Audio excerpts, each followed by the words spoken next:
Okay, we're live. I'm Joshua Kemble, and this is my stream. I was planning on streaming a little bit earlier and forgot that I was going to overlap with Marsh Makes Comics. And I never like overlapping if I can avoid it. I don't want to cross the streams, nor do I want to accidentally reference that to the wrong movie. So, anyhow, so I'm Joshua Kemble. I'm a cartoonist and illustrator, and I've been doing graphic design and illustration for about 20 years. And I'm on my 8th year of being an art director, and I am working on my comic called Not Death But Love, The Strange Supernatural Story of Elizabeth Barrett Browning, which is for West Margin Publishing. And so that is a pretty exciting thing. And usually at the top, I'll kind of mention my books. I'm trying to kind of get away from doing that, as I'll probably show just trailers for each: Jacob's Apartment and Two Stories, the 2 graphic novels I've already released. But I wanted to just jump right into the stream. So if you guys are curious about that, you can hop down there to those links, and those will take you where you need to go. Aside from that, we're just going to get into it. So I've made some pretty good progress on page 37. A lot of this I actually did listening to Marsh and checking out his stream, where he did like a 1-page comic, and it was really inspiring. And I encourage you guys to make sure you're following Marsh Makes Comics on YouTube if you guys aren't already. And I also have noticed, like, hey, sweet. Marsh just said, hey, how's it going, Marsh? I was just saying I didn't want to cross streams with you, so I tried to wait till you were done to start mine. But I got a lot done, so I'll show what I was doing during Marsh's stream. And we're actually pretty far along. So right over here is the page, which is basically page 37. And now I have to go through this monstrosity. And this is going to be a beast to kind of work out, but we're going to do it. So my goal here is basically going to be to color the entire page, which is going to be quite a bit of work. So we'll see how we do. Anyhow, I'm excited. It was a fun stream to watch Marsh kind of working on his stuff, and it was very inspiring, and actually kind of kicked off a topic of conversation that maybe we can talk about. So I appreciate that too. With all of us starting to stream and do live streams, it's kind of neat because topics can kind of come up. And he said, so considerate, but I would have had no problem with you crossing streams. Yeah, I don't know. I still I enjoy watching your streams. So that's the main reason. It was like kind of fun to take a back seat and check out what you're working on and stuff. And it was fun to see you drawing horses, man. It's ironic because I'm drawing horses. Oh, I should have mentioned the stream next time, Marshall. So anyhow, so basically this is a crazy page. It took a while. I did a lot of this toning in particular when Marsh was streaming. And now what I'm going to do is pull up other pages so that I can kind of pull the color from those pages rather than have to reinvent the wheel. So we'll pull open the page, page 36, and I might even open page 35 just in case I need to reference it. So these are the 2 pages that I've finished on stream last. Marsh was saying, yeah, horses. I hate drawing horses. Me too, dude. It was a beast. I mean, it's both a literal and metaphorical beast to draw a horse. There's always the on-running joke of like the client who's like, oh, it's not a really big thing I'm going to ask you to do. It's just we want you to draw a coliseum full of people watching a horse race. That's like the nightmare of any artist. It's like having to draw a bunch of horses and a bunch of crowds. But I am excited. They're basically, the hardest part of this page was just kind of finding and figuring out like what the old carriages looked like. This is called like a barouche. I believe, the carriage, but we'll get into that. So what I want to do first is, I'm like, with a page that's this complicated, I think I'm going to basically have to just start with like one character and kind of work my way through a character at a time until it's finally done. So we'll start with an easy character, which is Elizabeth. And I'm going to start by deselecting the white on that area, and then we'll kind of work through it. And then I think that we're going to talk about something kind of piggybacking on Marshall's topic, and that's inspiration. So during Marshall's stream, he was talking about a quote by Dee Dee, I guess, who you guys probably are familiar with Dee Dee. If you haven't met Dee Dee yet, then you probably haven't been too active in our streams. But Dee Dee Willingham, I guess on one of her streams, had said something to the effect of, inspiration is in your butt, meaning it's like a bad word. And by the way, I do say bad words on this stream. I even have this lovely shirt that's from a skateboard company that I did skateboards for, and I love it. And it gives a foul language. Hold on. There we go. I don't know if I can actually make that happen now that it's on stream. There we go. So I don't have a problem with language. That's all I'm saying. Anyhow, so we are going to get into talking about that, though, about inspiration and where it hits, and the typical kind of artist problem of like, man, I have all the time in the world, but I have no inspiration. I will tell you guys, like, that waiting for inspiration has been a crippling sickness that has engulfed and taken friends. It's like in the war of art, you see people kind of, and Marsh mentioned Stephen Pressfield too, on his stream, which is really good that he did. But it's like yeah, Marsh said that shirt has a secret message, LOL. Yeah, I love it because I can wear it like normal, and then if somebody's ever just like a jerk, I can just be like, "Ba-da!" So it's a work safe shirt. I love it. Worship Skateboards too. I think they still run some of the decks that I did for them. If you guys ever look them up online, but they're a pretty rad like skateboard company. He said it reminds me of those old Mad magazine back covers. Yeah, I think that's the inspiration behind it. So anyhow, let's see here. We've got, hopefully that doesn't get me like demonetized for like eternity or something. I definitely don't say these streams are for children. So anyhow, let's see here. So like I said, in the war of art that we're all kind of fighting, I've seen so many good artists. It's like watching this like really contagious epidemic just sweep across the artists that you know. And I had some really good friends in art school who were like insanely talented artists, and they got hit by the inspiration problem and like never wound up kind of doing art or their own personal projects. And I think a lot of it is just this stupid notion of like waiting for inspiration.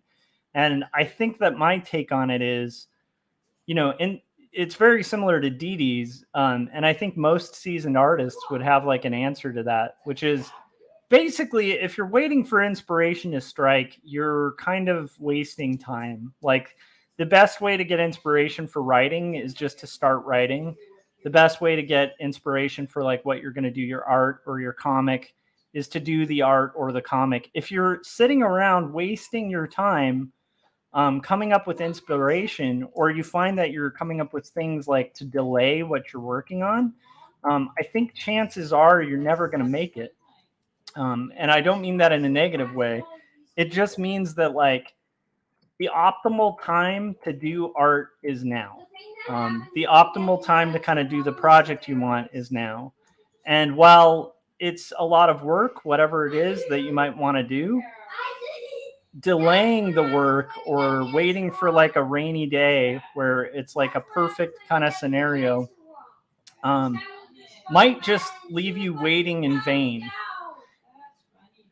And then the cows in the background move, and then the cows in the background move. So yeah, that's kind of my take on inspiration. It's like I wasted a lot of my time as a young man waiting for inspiration to do art, and I think I missed out on a lot of the beauty of just what happens when you just kind of do what you're going to do. And you take away excuses. You strip away excuses and you wind up actually getting much more inspiring results. So I'm a big advocate of that. I think that waiting for inspiration, I think the idea of inspiration is kind of oversold to people who are non-artists. And I think, unfortunately, that infects a lot of those of us who are artists. But I think the people who came up with like the waiting for the muse thing weren't necessarily possible artists. I think that like when you're an artist, you kind of start working on stuff and then the muse kind of takes hold. There is a muse. I do believe in a muse. I just think that that muse only kind of comes and rewards you for actually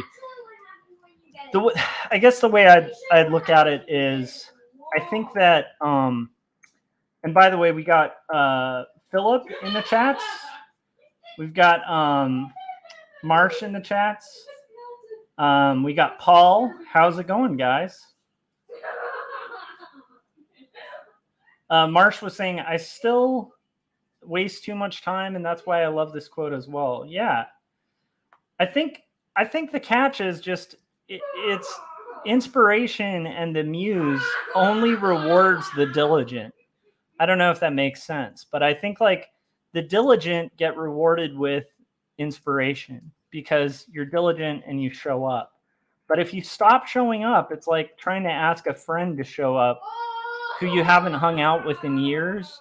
And you know, like if you kind of need to nurture like a friendship, right? And in the similar way, you really need to nurture art. Like you need to nurture art and you need to kind of feed it. And if you don't feed it, then don't be surprised when it doesn't show up.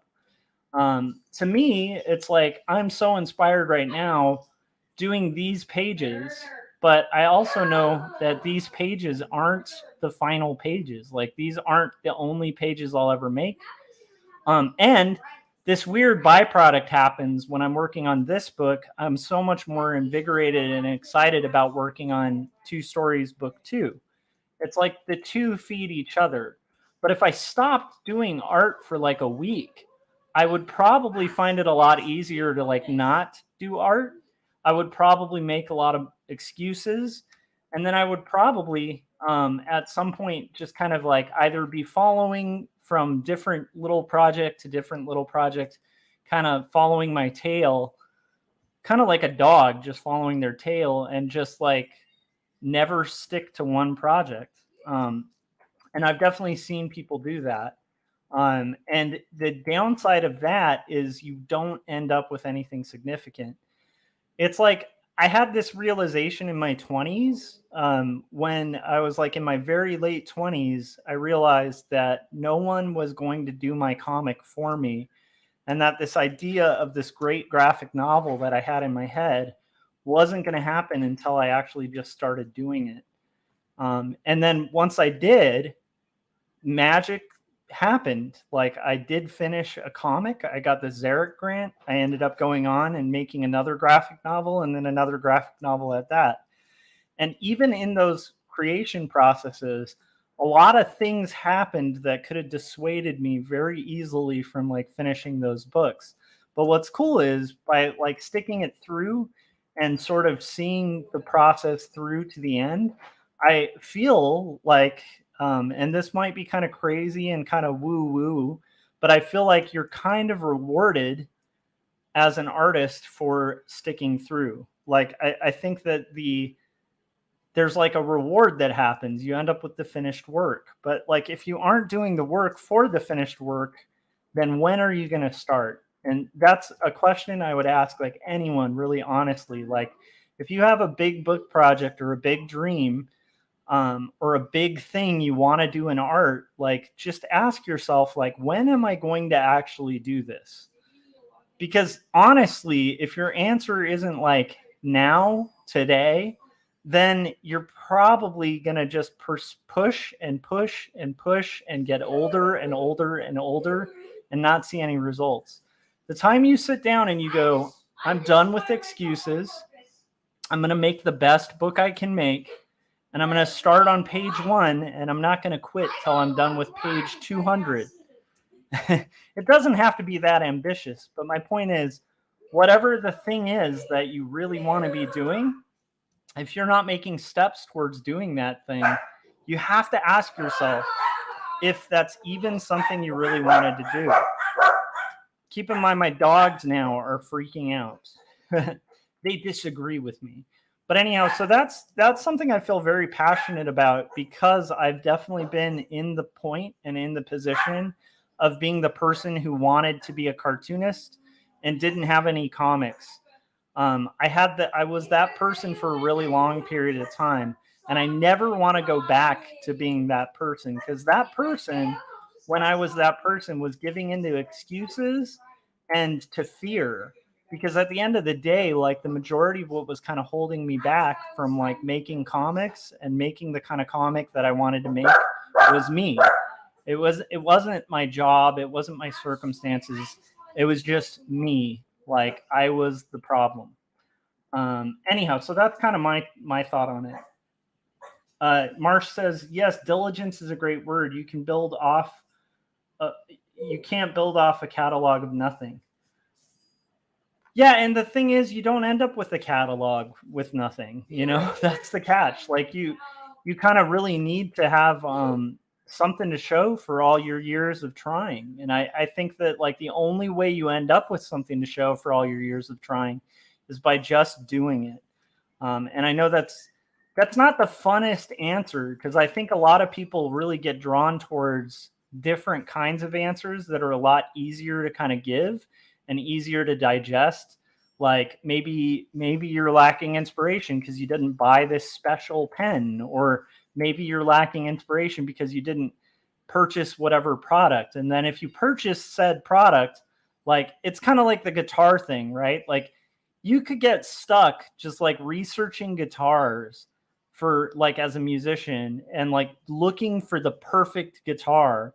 And I've known people like that who like buy a bunch of guitars, and yet they never play the guitar.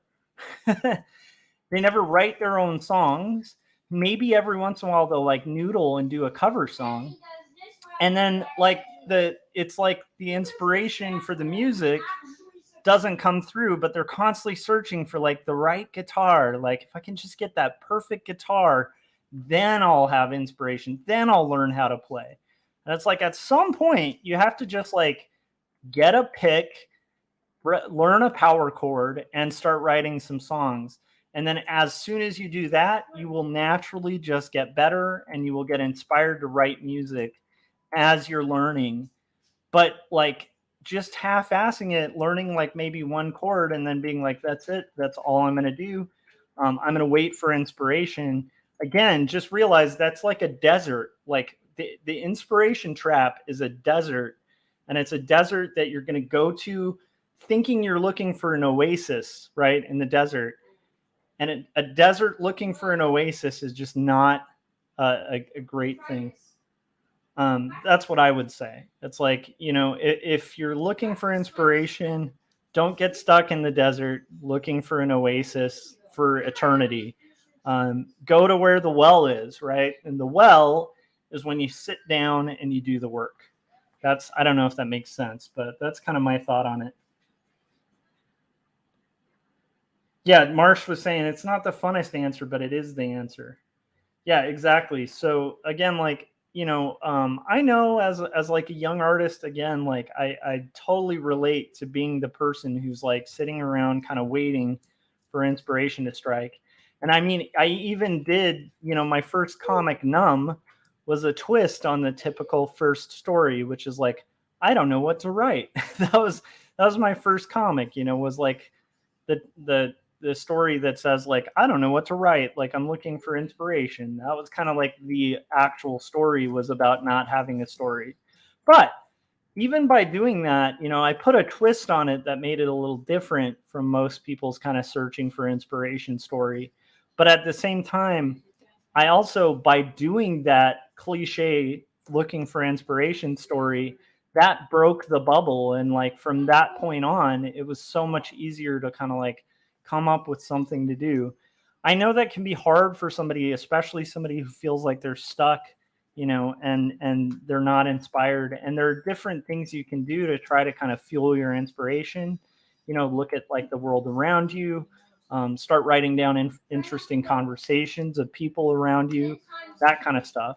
But at the end of the day, like there is no magic trick to it. It's just it's the same magic trick that magicians use to learn magic, right? Like I know people who do magic like for, professionally, right? They're magicians that actually like perform at the Magic Castle and stuff. And I think that everyone who would look at what they do and look at the beautiful magic trick and like the sleight of hand and how skillful their sleight of hand is, I think everybody wants to hear that there's just some magic device, like there's just a trick to it. Like somehow they have like a little special box that makes them do everything they do. And then when you ask a real magician, like how they learn sleight of hand or like how they learn a real card trick, it's like way more boring and mundane than you would expect. It's not like there's some secret box that they purchase at like a magic store. Maybe a few illusions are done that way. The majority of it is just I sat around and I learned how to control a deck by like shuffling cards and learning how to hold my hand in a specific way and learning how to block your view in a certain way. And a lot of it is just showing up, doing the work, doing the practice, and then after they've done it for a long time, they can do it in a way that looks like magic, that looks like an effortless trick, right? That's the thing. Like it takes skill and dedication to kind of get to the point where these things look effortless, and it takes skill and dedication to kind of show up and actually get these things done. And I'll just use this page as an example. Like today has been a weird day. I'm still getting used to like the medications that I'm on. And I've already kind of talked pretty openly about some of the mental health stuff that is going on. But because of that, I was feeling really exhausted. And so there's about 5 times during the creation of this page where I had to kind of fight the urge to just go to sleep. And I know that's weird. It's like, I'm not saying you should do this to like a level that's unhealthy. Like clearly I need to set parameters. Like for me, even this specific, like this particular show, I'm not going to go beyond like 11 o'clock. Like that's kind of my new cutoff time. Because I have the opposite problem now. And actually that kind of gets into the byproduct of like showing up. So you'll have that problem of inspiration when you don't show up. When you do show up, you end up with the reverse problem where it's like, for me, I don't have the problem of inspiration. I have the problem of over inspiration. Like I do this stuff and there's so many things I want to do that there's not enough time in a day to do them. And so I'll fall into the trap of like trying to do it all and then overworking myself. And like, that's not a healthy trap either. But it's, I'll take even that place over the place of being like the kind of lost soul artist who has like this dream of doing something and I'm not kind of showing up so that I can actually do it. And then I might be using like, which is what I think a lot of younger artists do. I think a lot of younger artists will use the excuse of not being inspired to kind of avoid doing the thing they know they need to do in order to do the thing they want to do. It's kind of a weird thing, but that's like my little take on it. I don't know if you guys agree. I'd love to hear that. Projects and Marsh is saying a lot of good stuff here. He said, projects and progress build off of each other. It is so true. Yeah, like my second graphic novel was easier than my first, and this one hopefully will take an immense amount less time than the second.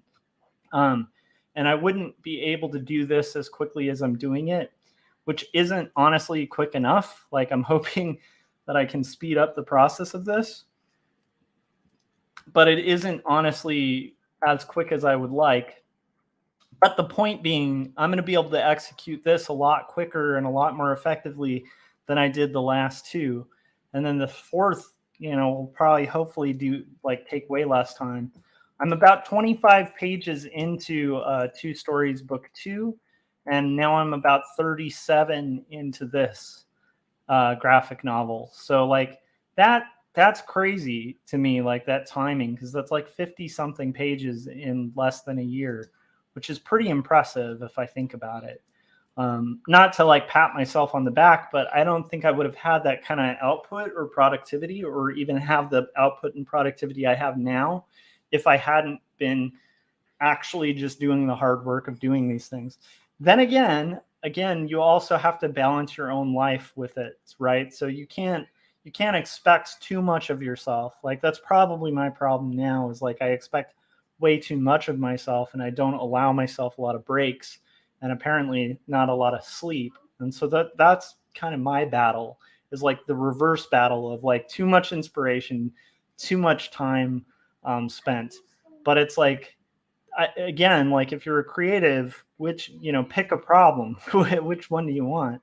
I would prefer the one where I'm having problems with too much rather than too little of that kind of inspiration thing.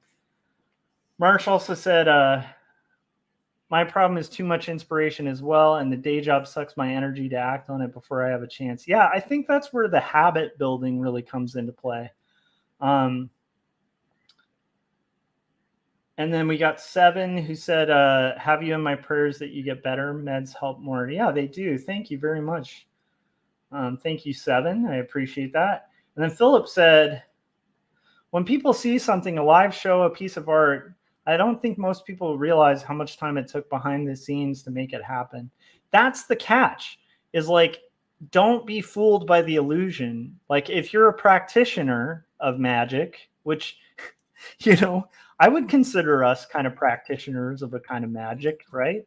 We're doing visual art. That is a specific kind of magic. But if you're a magician, you're watching a magician for a different reason than a non-magician, right? Like when you're a magician and you're watching a magician do the trick, you're really analyzing the work and the practice that it took them to do the magic trick for you to do the thing. And so like that, I think, is a really good thing. Don't be the common public. Don't be the person who doesn't know that there's a trick behind it. Don't be the person who doesn't know that there's like, you have to show up, you have to practice daily. Don't be the person who just thinks that like Jimi Hendrix just picked up a guitar and just shredded like that, like the first time he touched a guitar.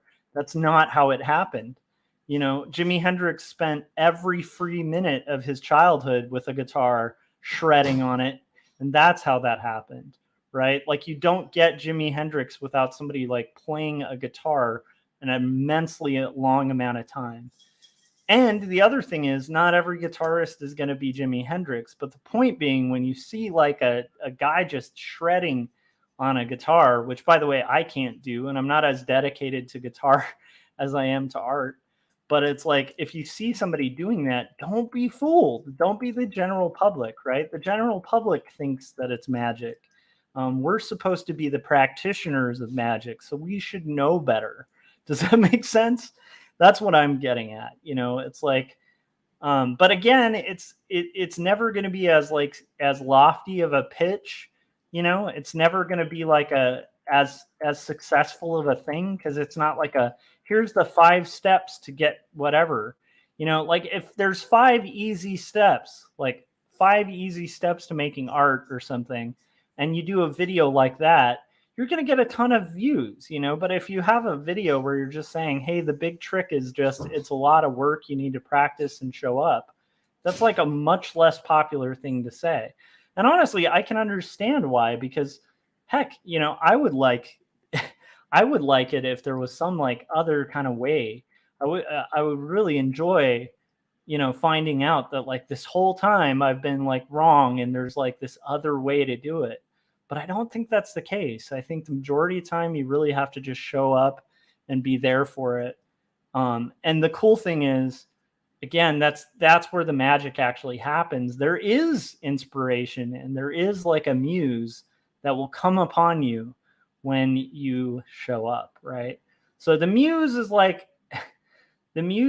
a I don't know. I'm kind of running out of quotes or things to say, but that hearing Marsh talk about that on the stream, I was just really excited because I'm a big advocate of that kind of thinking. And I think he was talking about Stephen Pressfield. Correct me if I'm wrong here, Marsh, but I think you were saying something about how Pressfield even talks about how if you don't think that that basically like there's such a you know what, this isn't from Marsh, this one's from I was listening to Corey Kerr did a video recently where he quoted this part of The War of Art, but the War of Art by Stephen Pressfield comes up with this idea of resistance, which is basically what comes up anytime you do something that is a longer term decision that's going to benefit you in the long term but be very hard in the short term. You're going to experience resistance. And Pressfield talks about that a lot. And hold on 2 seconds while I break from this. So Pressfield talks about that a lot, but he also mentions at the end that if you're a person who doesn't believe in resistance, then you're losing to it. Like the being like, if you don't think there's such a thing as resistance, you're going to get eaten alive by it. And I 100% agree with that. But his idea of resistance is just, again, it's that weird part of us that tries to get us to not do things like work out, practice meditation, maybe further our relationship with God or further our relationship with people in our lives, or again, like take on writing a novel or writing a book. Like these are things that like require really long-term investments. Anyhow, it's interesting. Let's see here. Philip was saying, oh, that was the live show thing. Cool. And then we got Seven who said, Marsh, have you in my prayers too. You're doing some amazing inspirational stuff on your channel like Dee Dee and Joshua. Thanks. Yeah. I'm hoping Dee Dee will show up pretty soon. And then Marsh said, I wasn't thinking of Pressfield, but his book is great and always a sphere of thought with all of this. I agree. Yeah, it's kind of neat. I'm loving the kind of creative sphere of the people that we've kind of set out to. I don't know. I feel like we're all pretty like-minded, and not in a negative way, but it definitely feels like we have this kind of crew that's ready to rock. I'm going to do the carriage drivers at this point. I'm going to leave the bottom panels as like magenta, just so I don't get those confused. This is going to be a beast of a page to kind of attack. But again, it's like, because of the fact that I know art is hard, I'm going to color fill everything on this page. Like I'm going to sit through it and I'm going to do the work. If I was expecting art to just be like an easy walk in the park, then I'd just be like, well, this park's not fun anymore, so I'll just make it like a one color thing or something. But there's more to art than just like it's fun. I mean, it is fun, but it's just, there's more to it than just, oh, this isn't fun anymore. That's kind of like, I think I've mentioned this before, but art is very similar to like love. And I think, when you love something, it tends to be something that you'll be with even when it's frustrating and hard. I need to look up, my goodness, I don't remember what color these hats are supposed to be. Let's see here. I feel like there was one thing. Let's see here. It's totally fall now. It's all dark. Yeah, it's my wife was just pointing out, it's like it's totally fall kind of vibes outside for sure. It used to be all bright right now, and It's all dark and it moody. Out of nowhere. It was like we had a week where suddenly it was like kind of cold and then it rained and then somebody was like, okay, fall. Yeah. Yeah, it's fall has come very quickly. Okay, I think I know. Okay. I was trying to kind of remember what these like dudes' hats look like and stuff. Okay.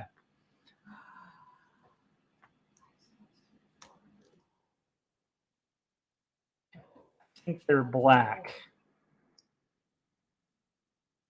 And then there's like a gold rim or something on them. Anyhow, so that's what I get. I get kind of passionate about that mainly because like literally the only reason I'm a cartoonist and have had published work is because of like the grace of God for sure, right? Because there's a lot of talented people who've made great work and just haven't had that opportunity. And for me, actually, I was that person for a really long time where like that opportunity just wasn't coming to me. But the only reason I have anything out and anything under my name is the fact that I sat down and I did the year's worth of work, multiple years of work to kind of get these things done. And that's how they get done. And what's interesting is when I meet other artists and stuff, and I'm always expecting to hear some magic trick that they have, and I'm constantly not super surprised to find out, no, there is no magic trick. Like they've all put in like this massive amount of work. Let's see here. Yeah, Christopher said 5 ways to be a better artist: inspiration, trepidation, perseveration, aggravation, and dedicating, exhilarating, and emancipating. And wait a minute, I love that. That's pretty funny. That almost sounds like a country song, the way those all rhyme. And then wow, we've got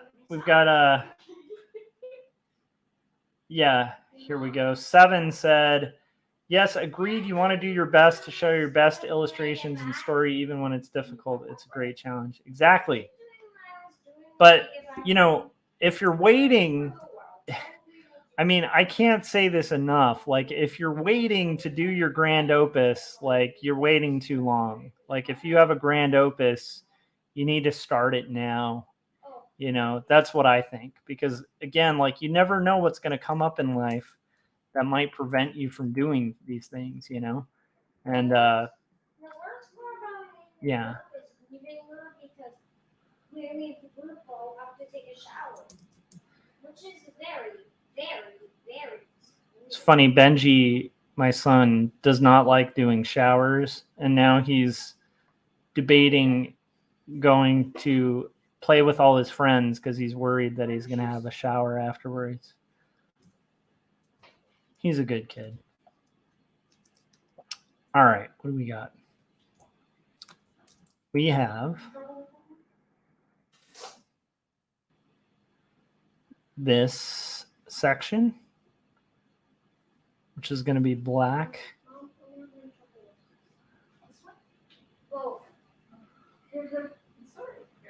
And the pantalones, which we talked about on a stream before, how fun the word pantalones is. It's a pretty fun word. But yeah, so I don't know. I'm kind of curious in the chats, like, have you guys been like kind of stuck and not known where you wanted to go? Have you been faced with like the doom of the blank page? And, I'm guessing like most of us have already worked through a lot of that, but like when you get faced with the blank page, has it ever helped to just kind of ruminate over the blank page, or just to like show up and start banging something out, and maybe even something initially that maybe you could care less about at first, Funny example of this, I think I've mentioned this before, but like Jacob's apartment just came to me on a train. Like I was just on a train ride and I had this random idea and it just kind of came to me.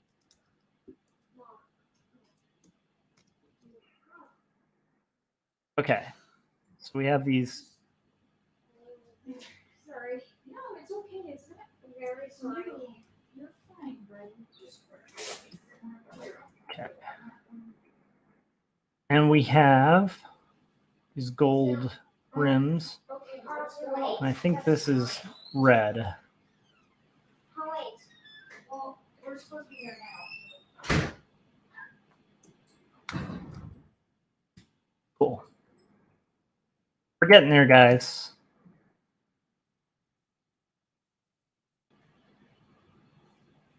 And now I want to know what's going on in chats.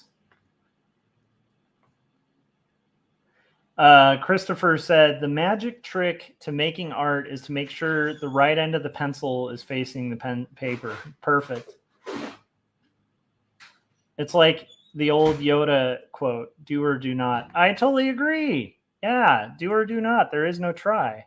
And I mean, you know, I know that's a hard thing to say to people who like get stuck in the inspiration rut, but it's like, you know, again, like I do feel like the seeking for inspiration. Another thing I would say is seeking motivation, right? Where it's like, oh, I don't even feel motivated, you know, that kind of thing. That can be another trap, you know, like where you could be like seeking out motivation and you don't need motivation. What you need is a kick in the ass, you know, like what you need is like somebody to just come by and say like, dude, what are you waiting for? Because again, like, don't forget, like we have this limited resource of time in this world. And so because of our limited resource, like, you know, this stuff we have, like this time stuff that we're using is so valuable. Like it's like the most valuable commodity. You can't buy it back. You can't return time to a store, you know, like, and so similarly, like, you know, I mean, I might be a person who suffers from like mental issues occasionally and stuff like that, but it's like, I am trying really hard to do the best with the time I have. And I think that's a worthwhile pursuit as well. Obviously, don't like, you know, get sick over it or anything, but it's just a good thing to kind of remember that we have. That being said, I've been going for about 40 minutes, so I'm going to play a trailer for Jacob's Apartment, and then we'll get right back to it. So I really appreciate everybody who's hanging on the stream. Ooh, wait a second. There's a cool comment by Marsh. Let me make sure I hit that up. One of the best skills an artist can have is going through the rigors of finishing something enough times. You know there will be struggle, but you've proven to yourself you can get to the finish. Exactly. And also, don't be intimidated. Like, you know, and I think Marsh is on board with this too, but like, if you want to do a graphic novel, like start now because they take forever, right? Like if you want to do a graphic novel, there's no point in like waiting a long time. I know like Scott in the past has advocated for like, well, before you take on a whole graphic novel, maybe you want to do like a 1-pager or like a 10-pager. And I'm all for that. But I also think like, it wouldn't hurt to just start now because, again, these things take forever. They take forever to do. And so if you keep doing like, you know, like short comics, which, by the way, short comics are awesome and you should do short comics. But if you have like this grand opus, the best time to start it is now because, you know, it might take like 7 years to do. It might take like 10 years to do. It might just take only a year to do. Who knows? But, you know, however long it takes, like now would be the time to kind of start it.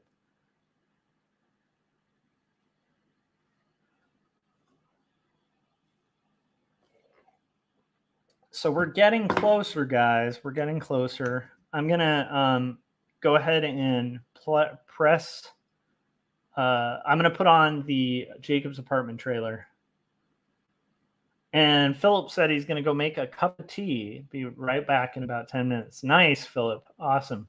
Okay, here we go. Here is the trailer for Jacob's Apartment.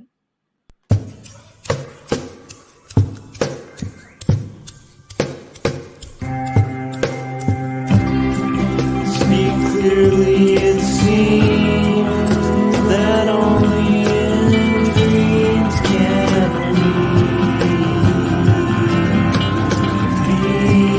these things we've seen and walk around breathing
So I know a big area in this is going to be this sky area, and I kind of need to get in there with the sky. So we're going to get the sky, and this one I will select because I think I have open enough areas to where I can kind of get in there. The problem, again, like, you know, if I were doing this traditionally inked, the coloring would go a lot quicker because, again, like the line art would be aliased and not anti-aliased.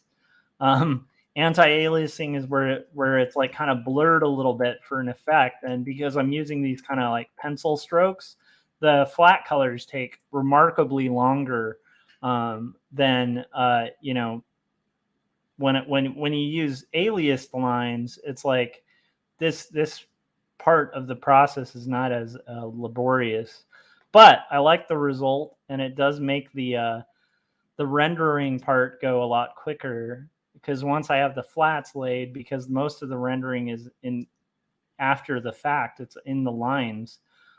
It's on this like shading layer.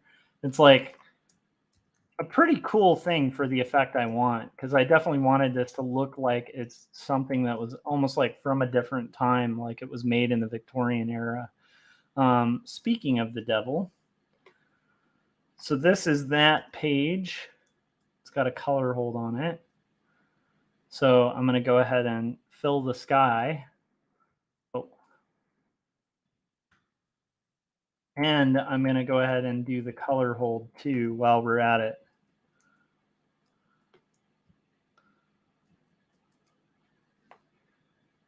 Edit, paste in place. And the color hold, I want it to match the color of the previous. So we're going to do that. There we go. I got my sky in. Jim was saying,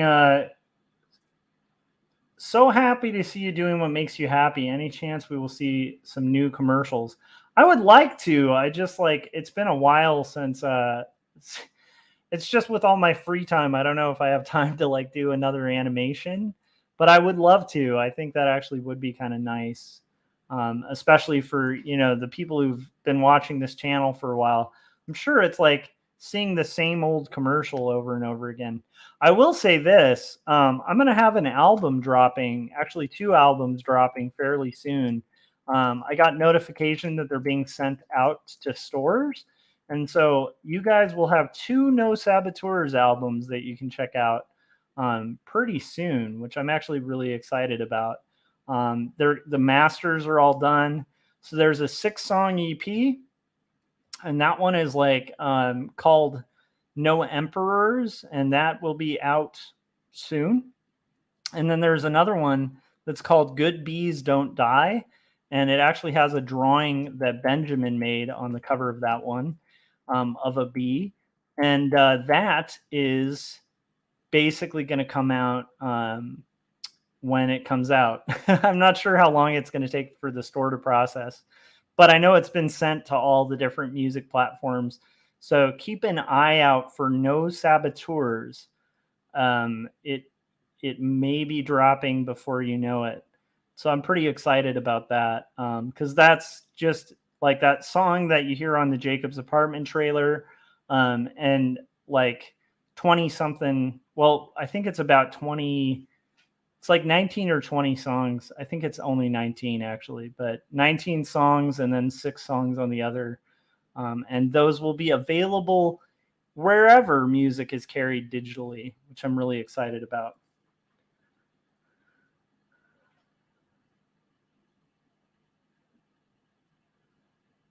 Oh, I love that.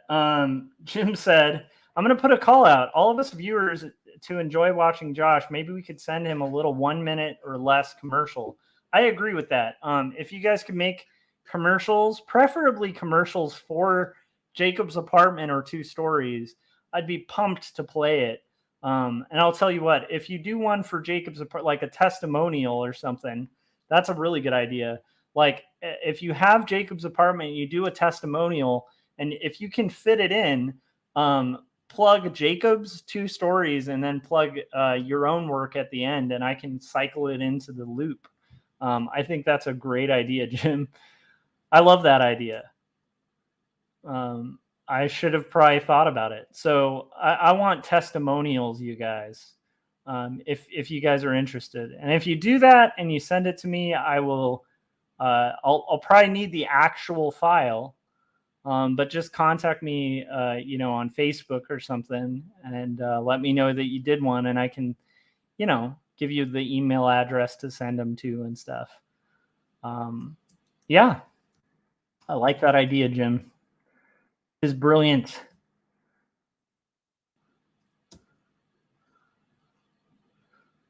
Let's see here. Okay, so kind of liking how this is coming out. There's some bigger areas that I need to worry about and small areas. So I have a few options on my table here. But I think I'm going to take the option of doing the horse. Okay, we're going to start with the horse here. Horse is going to be brown.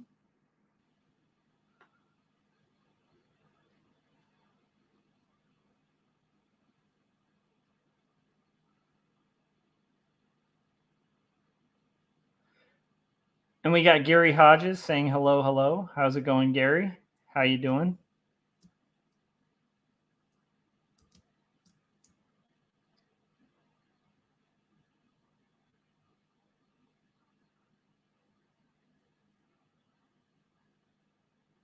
I am coloring a crazy page.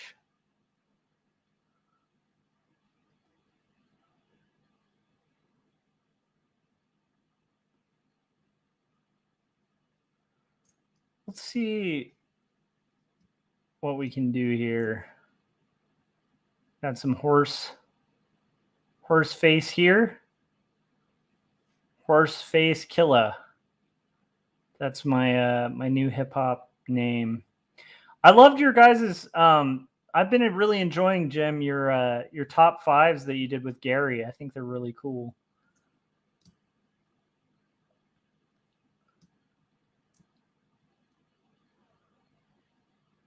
They every time you guys do a top five, the only thing that's kind of hard about it, and I'm wondering if you guys maybe have this when you watch my streams or something, but it's like every once in a while you guys will mention something and I'm like, oh man, I want to chime in on that. Like it's the byproduct of like when you're friends with people and you hear them talking about a cool topic, you're like, I want in on that business.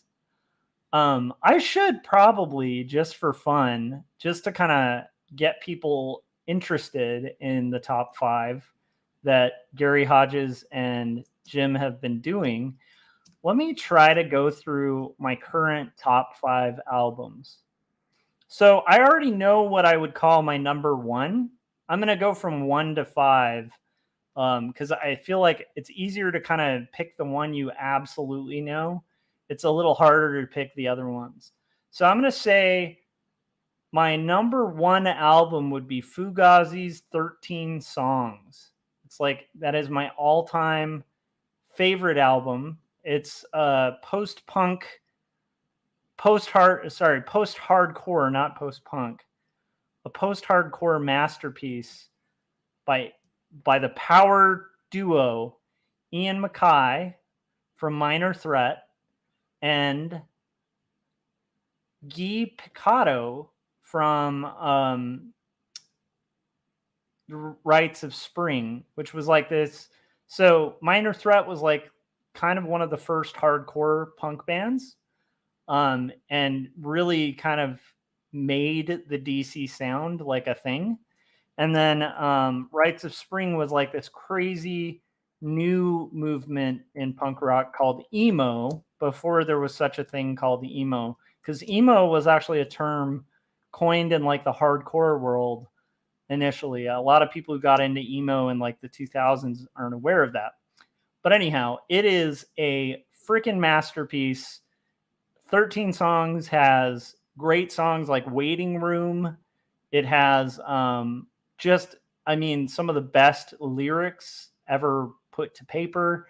It's probably, in my opinion, just one of my favorite all-time albums of all time. Came out in like 1989, and it is so ahead of its time. It's like crazy ahead of its time.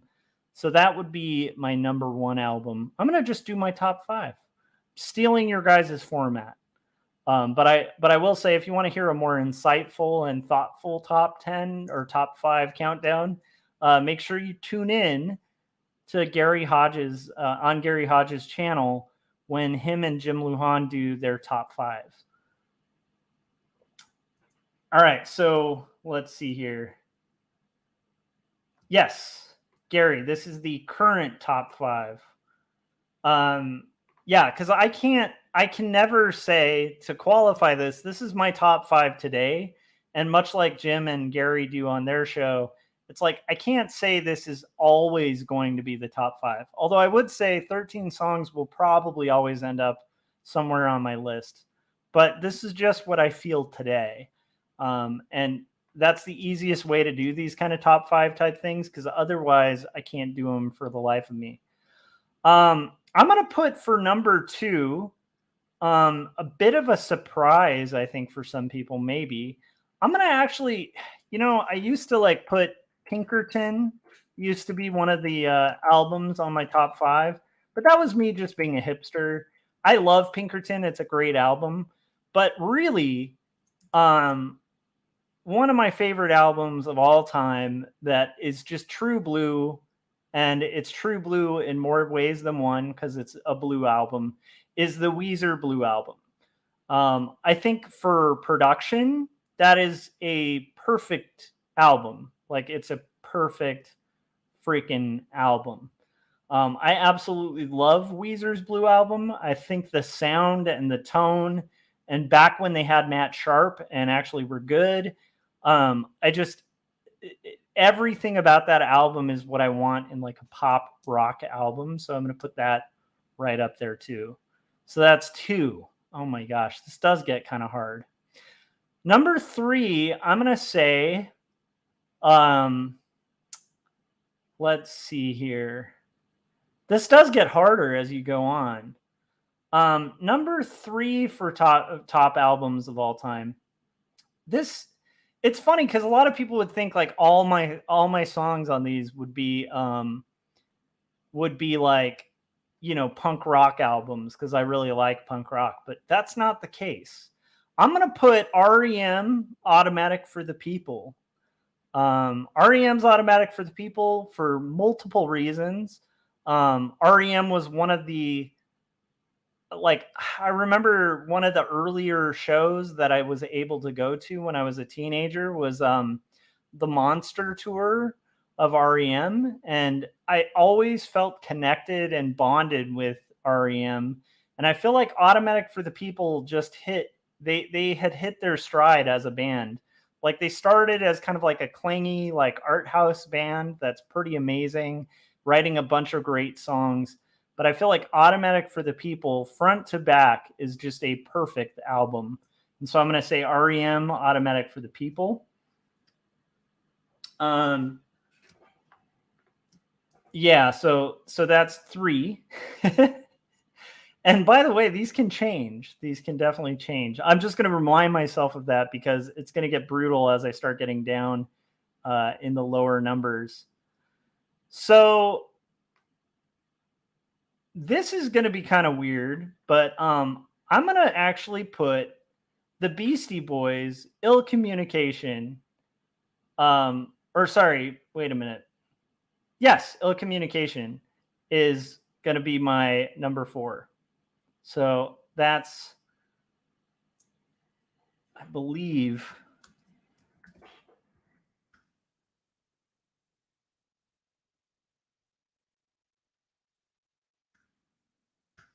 I'm just making sure that's the right one. Yes. Okay, I did mean Ill Communication. I wanted to make sure I wasn't saying License to Ill, because I don't like that album. But I love the Beastie Boys. I love the production on it. I absolutely love the sound of it. It's weird that I put the Beastie Boys above, oh man, because now I almost want to say like Low End Theory by A Tribe Called Quest. But no, it's got to be the Beastie Boys. It's got to be the Beastie Boys, Ill Communication. I absolutely love that album. I know there's hip hop heads who aren't like big fans of the Beasties, but I got to say that album's just rad. It's radness incarnate. So that's going to be number 4. And I guess for number 5, let me see. Man, you know, I got to say the Pixies. And I'm going to say the Pixies Voo Little. Yeah, I think, hold on a second.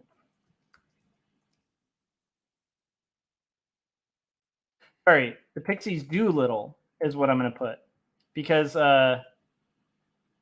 it's perfect. So yeah, that's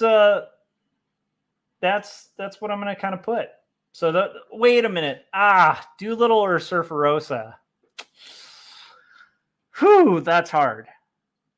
I think I'd actually say Doolittle because I love Doolittle, but Surferosa is really close.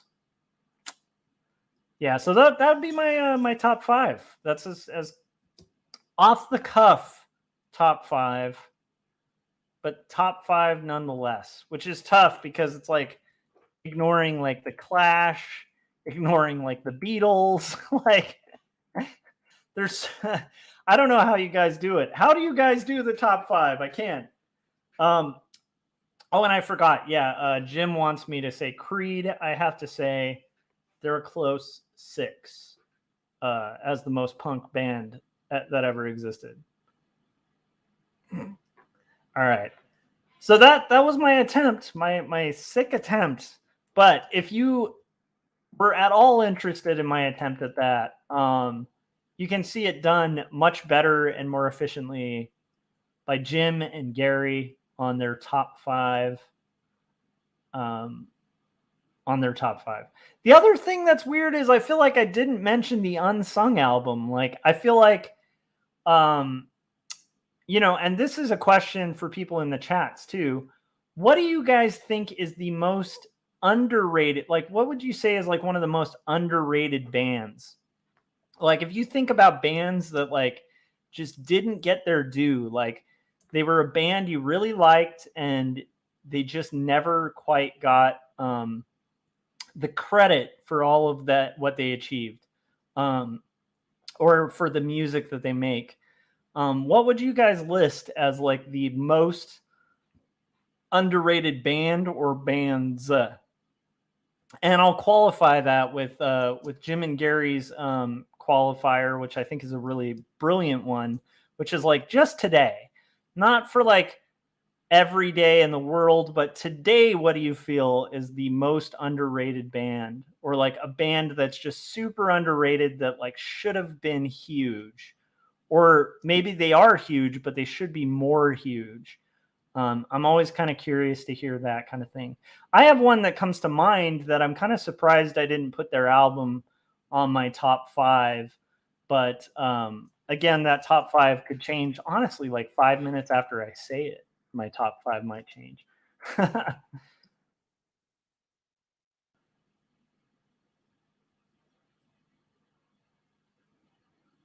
Okay. But I want to know what you guys think. Like, what's the band that like should have been huge? They should have been like, you know, filling stadiums. Maybe they are filling stadiums, but they should be filling states. What's the underrated band? And I will read the chats in a second once I'm done with these horse tales. Horse tales.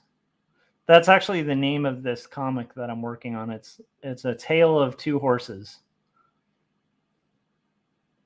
It was the best of times. It was the worst of times. Oh, I went there with the tale of 2 horses thing.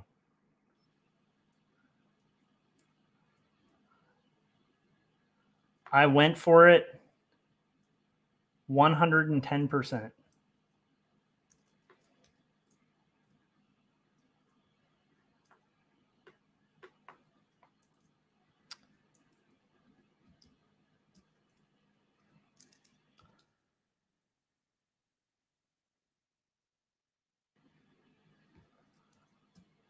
doing our gold bits.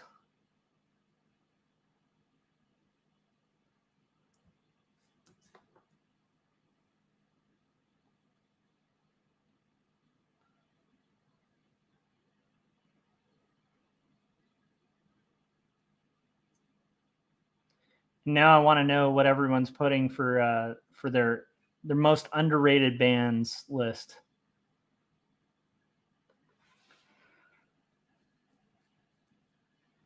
Nice.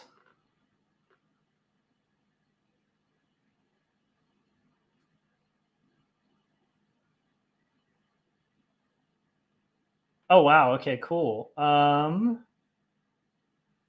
Most underrated. Paul says the Bee Gees. Interesting. Gary said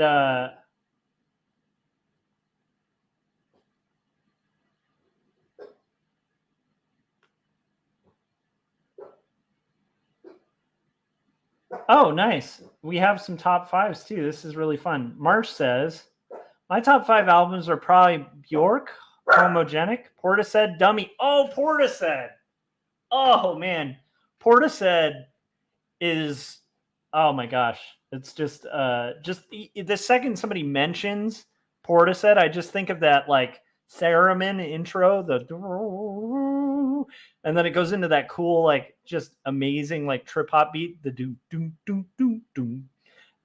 Anyhow, the closer, no hesitation. Like I can't get enough of Portishead. I'm surprised that didn't make my list too. Gangstar, best production of any hip hop is like Gangstar has like just it's so good. And then Amin Tobin Isam. I've never heard that guy. I don't know who that is. I'm gonna have to check that out.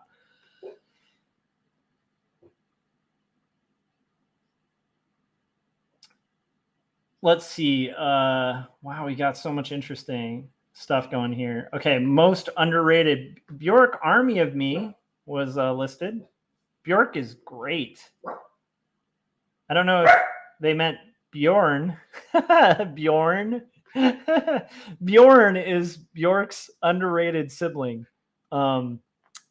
His name is Bjorn, and he's very upset about his sister Bjork. Bjork and Bjorn have like a feud that goes back.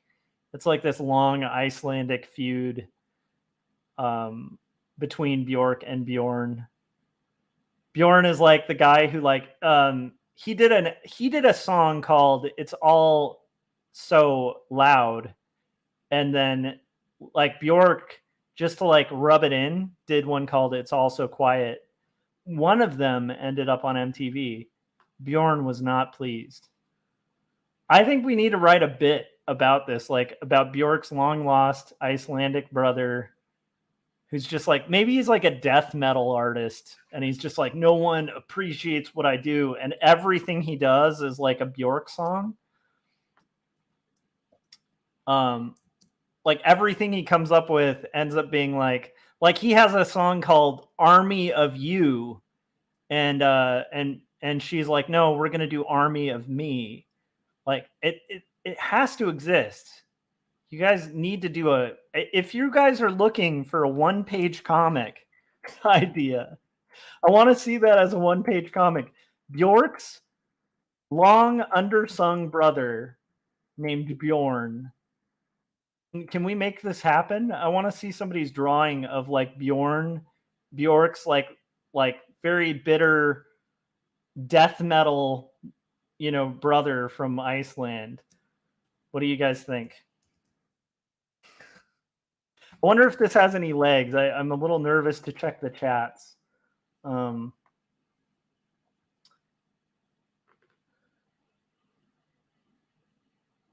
Okay.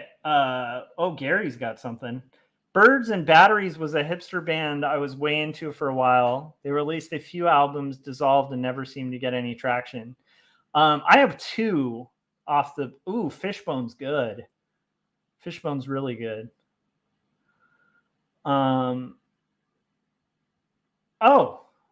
also said most of the White Stripes albums. White Stripes are great. Excellent band.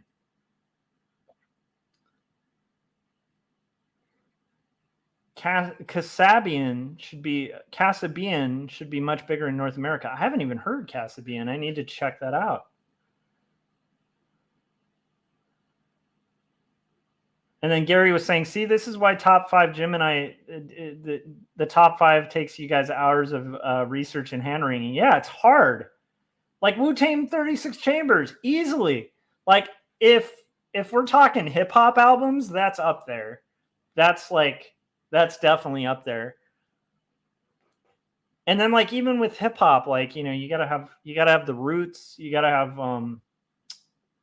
like what do you want to represent? Like West Coast, East Coast? Do you want to like get some Midwest in there? Like, Outkast has to be in there somewhere. Anyhow, yeah, it's really hard. Let's see here. There's a little Canadian group that started in the 90s no one will have heard of called Moxie Fruvos. Harmonic group. Nice. I'm going to have to like scroll through this chat to find out about new stuff.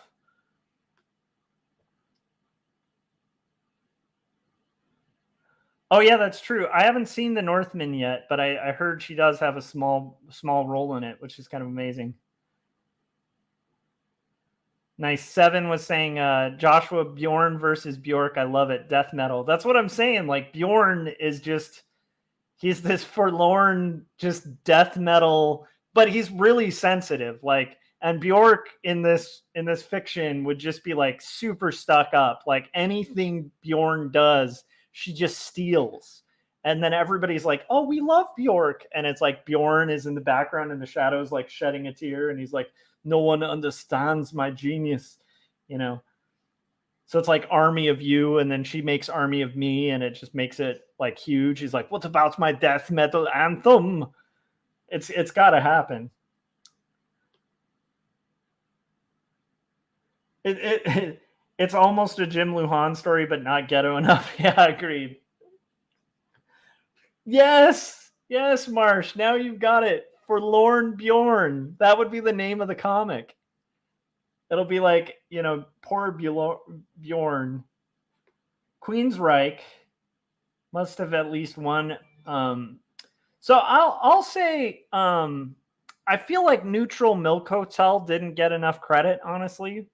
And then I also am gonna throw on and this one's gonna be weird because they're huge, but I don't think they're as huge as they should be. I'm going to put the Violent Femmes. Like, the Violent Femmes tend to be, to me, these should be incredibly larger than they are, especially for that solo album, like the first self-titled album. Like, that band is so freaking influential on so much indie rock. And, like, I don't think they get enough credit. I know they play, like, the Hollywood Bowl. Like, they can sell out stadiums, but I still feel like they're not as big as they should be. Like, I feel like they should be at least as big as like The Cure, and I don't think they are. And I think that's a shame. I think that's highway robbery. Not actual highway robbery, but it's pretty darned sad to me that they aren't bigger than they are, which is crazy because they're big, but I just don't think they're as big as they should be.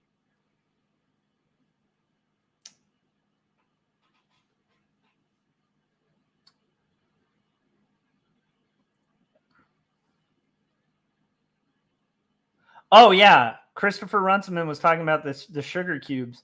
The sugar cubes are great, but I will say I like Bjork's solo stuff because like the sugar cubes are awesome, but it's kind of like if you took this is my memory of them.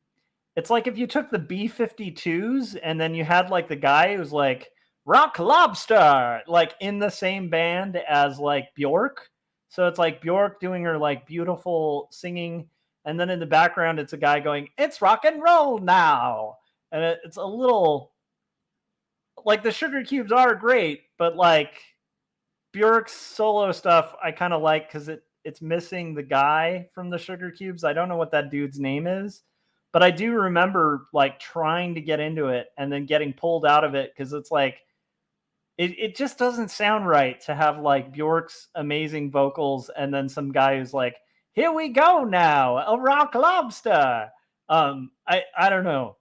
Am I alone on that, Christopher? I don't know. Tell me if I'm off on that because it's been a long time. But that's my memory of the sugar cubes. PJ Harvey's great. Good one. My goodness, we're getting all this great. Like, if you guys want to like find out about cool music, this will be one to remember and just go back through. Like, I feel like we've all just discovered some really cool stuff.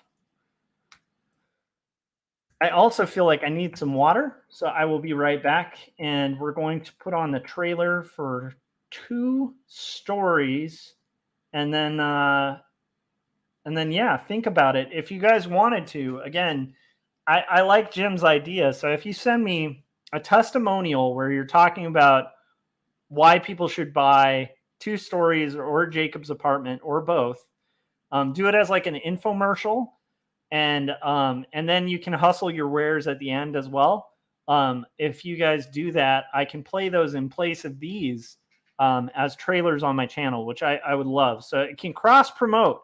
It'll promote my books and it'll promote your books or whatever it is you want to promote. Let me know if you guys film one and edit it. Like, you don't even have to edit it. Just try to keep it under a minute and then send me the MP4. I'm down to make that thing. All right. Till then, here's 2 stories trailer, and I will be right back.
All right, we're back. Don't worry, I haven't abandoned the show.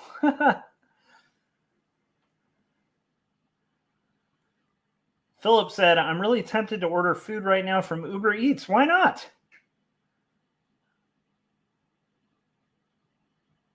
What is this one? The talk guy singing with Bjork howling is the best. That girl on the bicycle looks so splendid. Yeah. It is so it's their sugar cubes is like a good like history lesson in like why Bjork was such a big deal when she went solo, because it's like she was like the unhinged, just kind of like amazing powerhouse vocalist of that band for sure.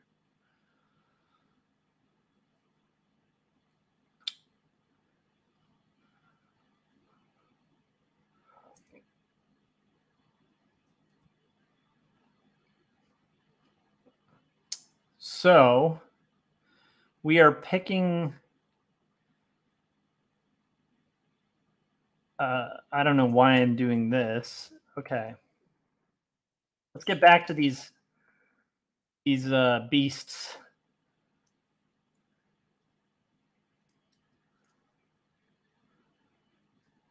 This is going to be mostly black.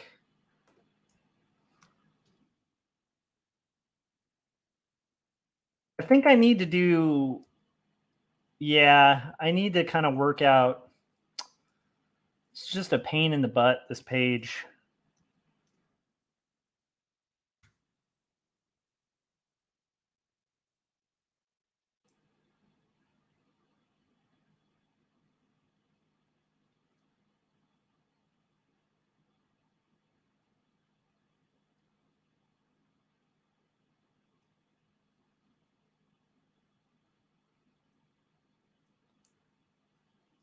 Okay. This page is a beast, you guys. I don't want this beast.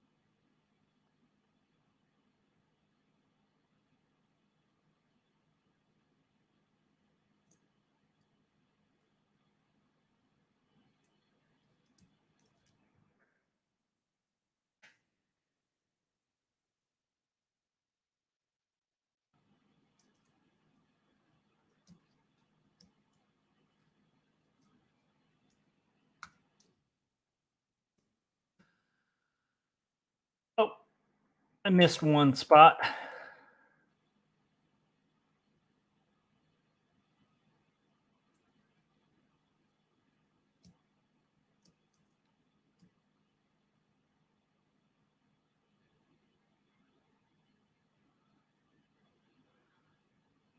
So we're kind of getting through like quite a bit of this. It's just like it to me, like this is the slog of creation. Like it's like you kind of make some progress, but it's like you end up having quite a lot of work. This whole comics thing is quite a bit of work, and it can be quite the beast to kind of handle. But I also feel like it is well worth it. And if I kind of, if I sort of alternate, there's a couple approaches I can take to this, you know, to kind of make sure that I'm being productive. And I think that a lot of it's just doing one little thing at a time.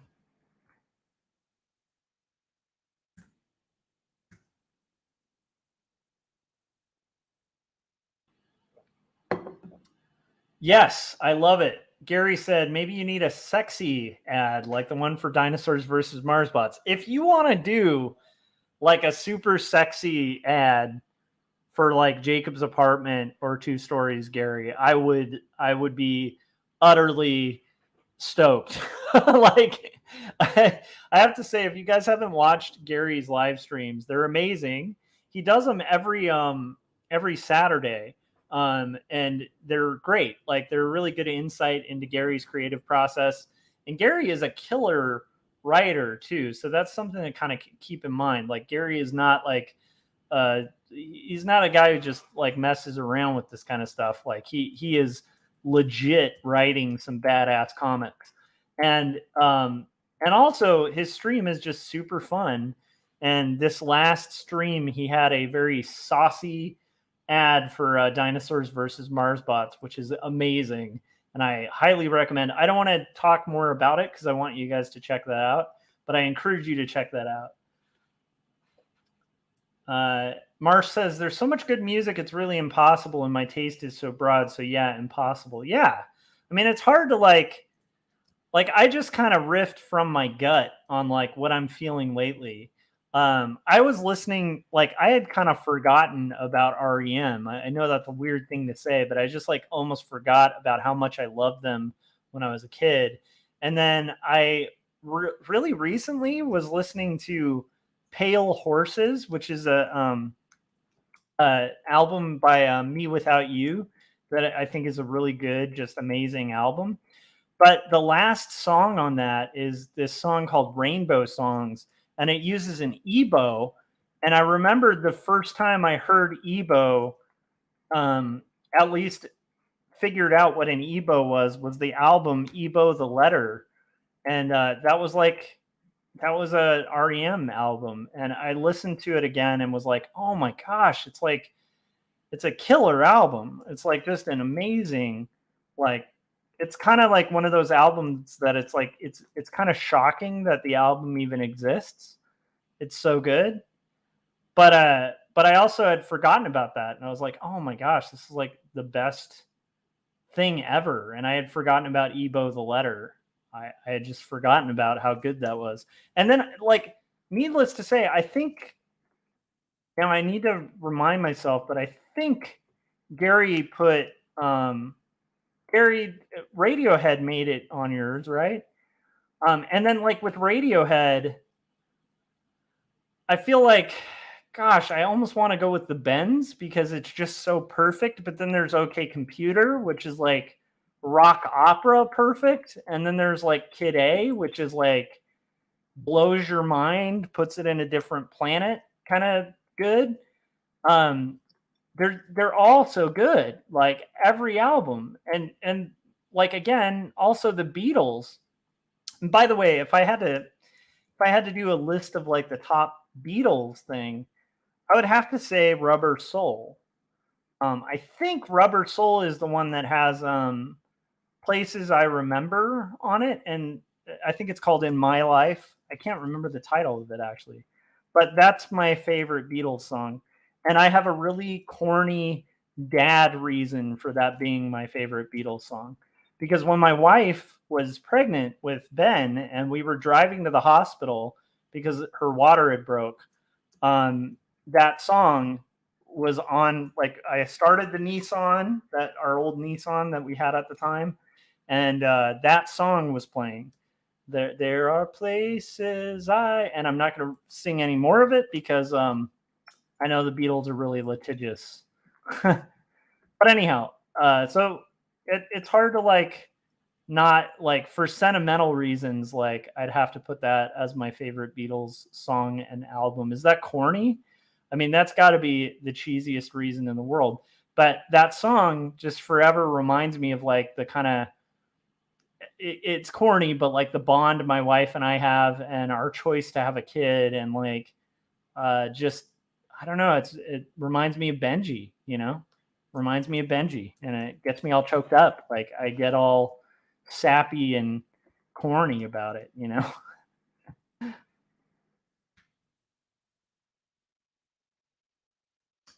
And then Gary was saying, my brother is a Beatles nut, so has always argued Rubber Soul is the best album. I think Rubber Soul's up there, but then I love the White Album. I love, and I'd say, like, just technically,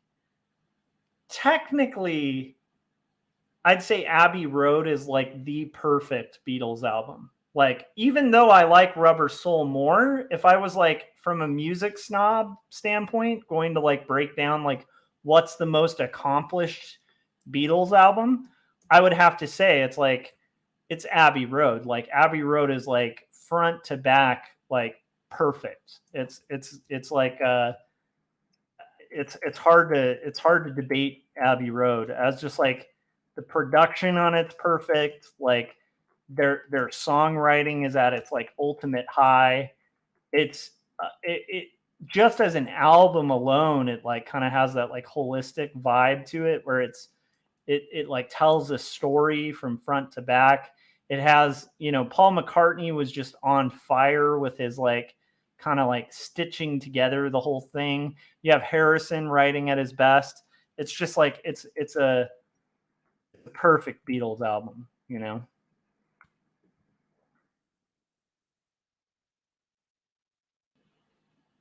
Yeah, didn't even mention punk rock, right? Like, I mean, that's the other thing. Like, with punk, like, I'd want the Dead Kennedys in there. I'd want, like, I think the Germs would definitely be up there. I tend to, like, it's funny with punk rock, I'm kind of like in the same flavor that I tend to like hip hop.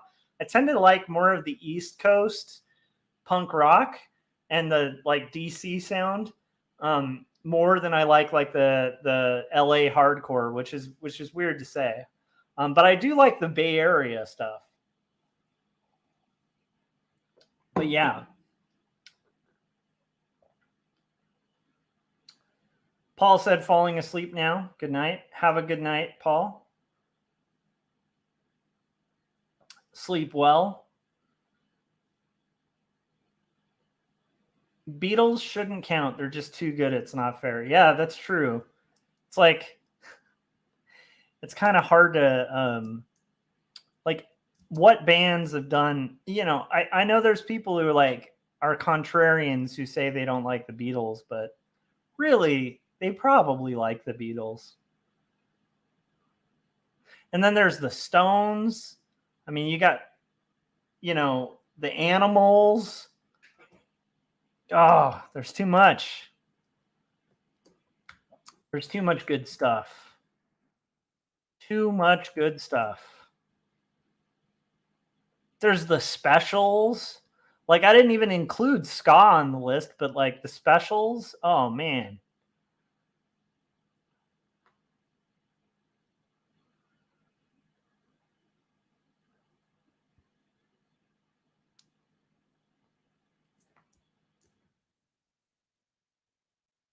Yeah, if Jim and Gary, if you guys had to do that professional, I don't know, it's hard to say, but it's like if you were hired to do a top 5, how much more pressure, like let's say you guys knew that your videos were going to get like 10 million views, how much more pressure would that put on your show? Because you do kind of feel like, I don't know, even listing, it's like, I am impressed you guys have committed to doing that, because it's intimidating, man. It's intimidating to like sit down and be like, I'm going to commit to a list of 5. I've always struggled with that.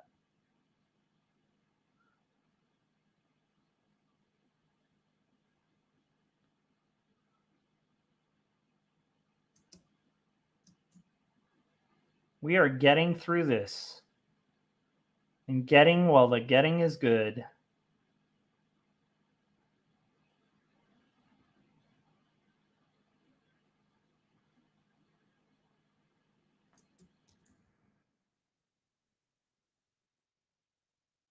Okay. Getting closer, guys. I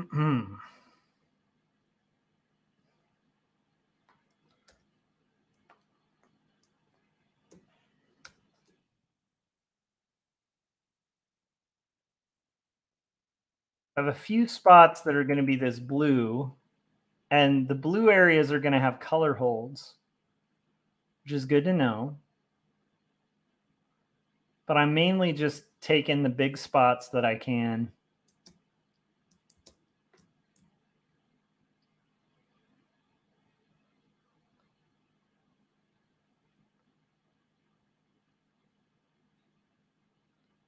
And we're just going to kind of make the blue of the water. So what's everybody working on, by the way? I'm kind of curious how you guys are doing. I hope you guys are having a productive day.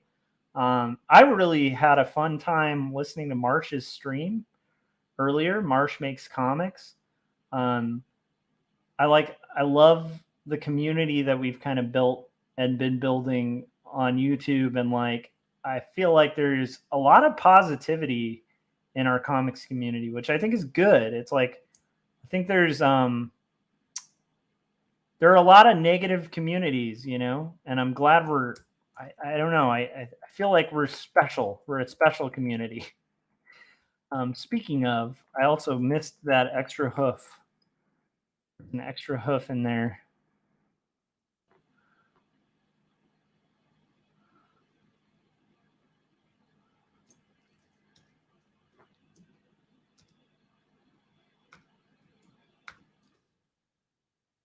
So the shortcut to fill is Shift F5. And the shortcut to minimize all your windows and make them all like cascade on the screen is F4. So I keep having these moments where I accidentally hit F4 and suddenly my whole screen is like a bunch of little minimized windows.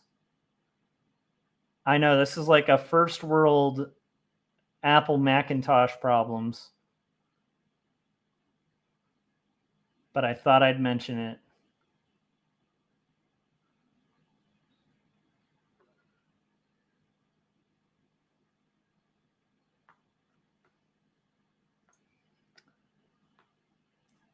I think there's here. Ha.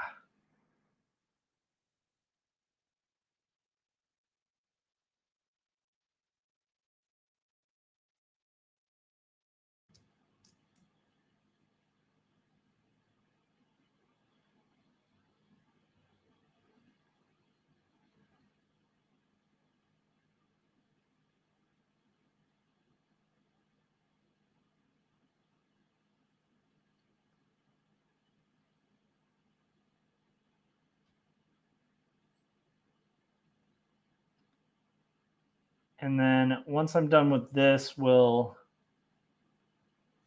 talk about some other stuff.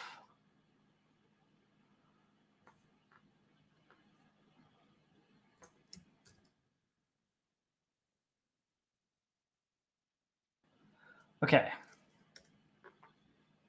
Now I want to check what's going on with the chats while we're getting through this.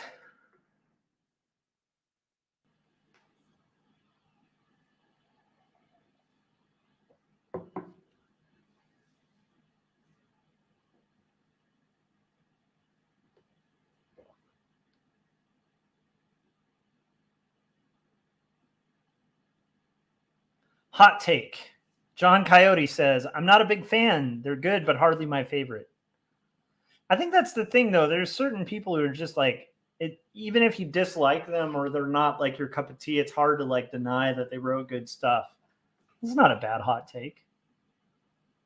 And John also said, hope everyone is well. I hope everyone is well, too. I'm feeling pretty good. Yes, Bob Marley. The other problem with Bob Marley is I feel like Bob Marley's greatest hits is the best Bob Marley.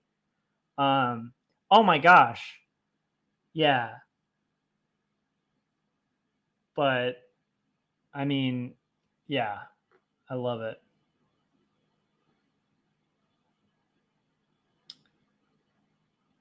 Gary said, what keeps it fairly pressure free is we make it super clear these are just our personal picks, not the best. Anyone here tried Zeus?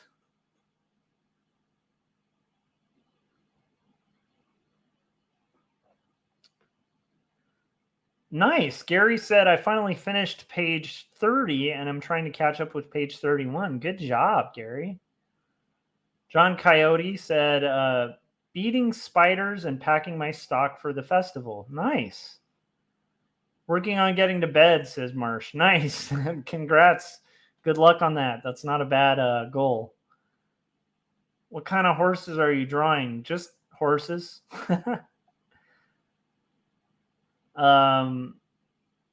Press Shift F5 and I'll be there. Nice. Can't choose a top 5. Too much good music. I have the London Comic-Con this weekend and I'm getting things together. So I'm off for now, fellas. Have a good night. Have a good night, Christopher. Good luck at the London Comic-Con.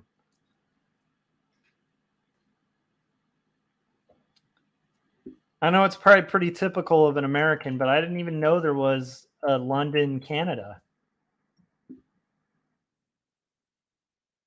Which, again, you know, like you may not know there's a Lancaster, California, you know. It's most people, if they think of Lancaster, they're thinking like, oh, like you mean like Lancaster. I think there's one in Maine or something. Or no, I think there's a Lancaster in Pennsylvania, I think. But anyhow, people usually think of that Lancaster, not the one I'm in California.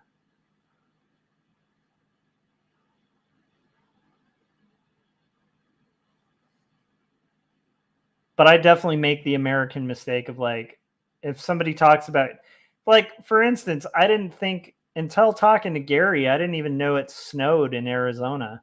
And I should have known that, but I didn't.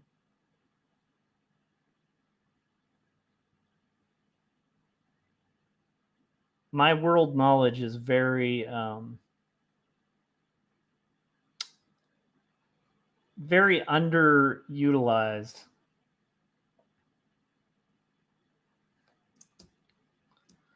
Okay. I'm going to deselect this part, and then we're going to get back to trees. Because I think if I just focus on deselecting these little sections, I'm going to lose my marbles.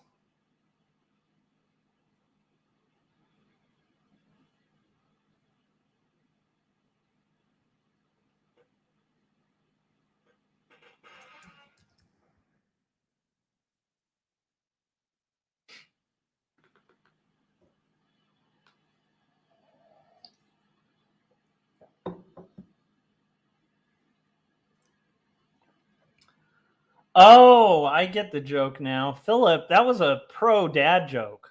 That was like a dad joke that's like on like you're on a, like a dad of a you're on a grandpa level of joke. Like that's a hardcore badass joke is all I'm saying. I like that. To activate fill plus press F5. I get it now. I am a slow individual. You know what? Let's get that back wheel deselected too. Back behind the wheel.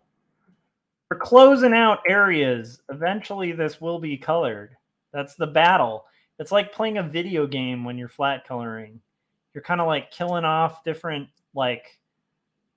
monsters and beasts as you go, and then eventually you end up with like a finished tapestry of a picture.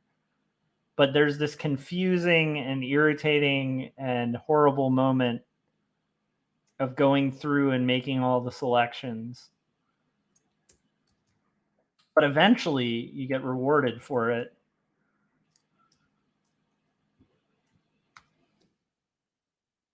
So I'm going to deselect a little bit more of this ocean stuff.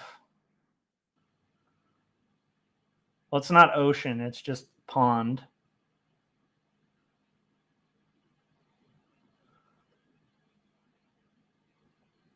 And there we go. We're getting there. And what's terrible is like it's not terrible. It's just I've been really enjoying Marsh's streams, and he does a like do do do. It's like the first bars of the do do do do do do do do do do the Doug theme, but it's like Marsh does it so well, and then I felt bad that I even mentioned that Marsh did it because I think I kind of psyched him out about doing it.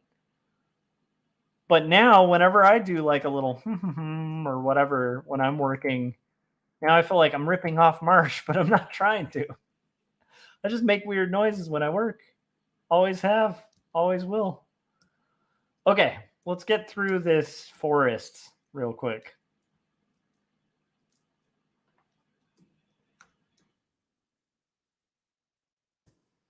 The least we can do is get through the forest, right? Right now I can't see the forest for the trees, you guys.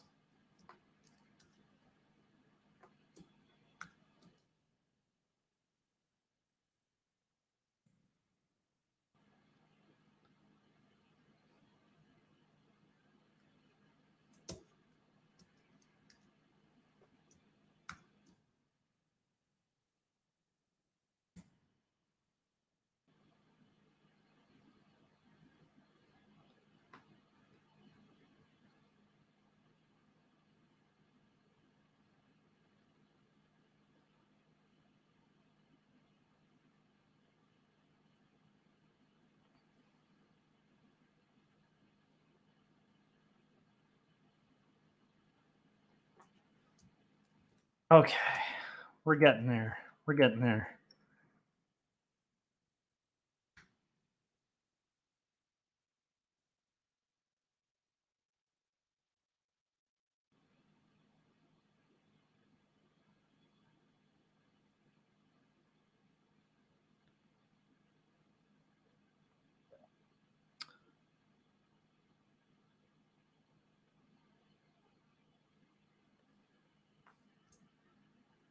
Marsh said, time to go to sleep. Have a good night. Have a good night, Marsh.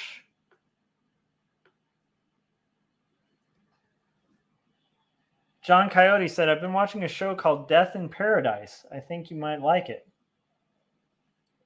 Nice, John. What's it about?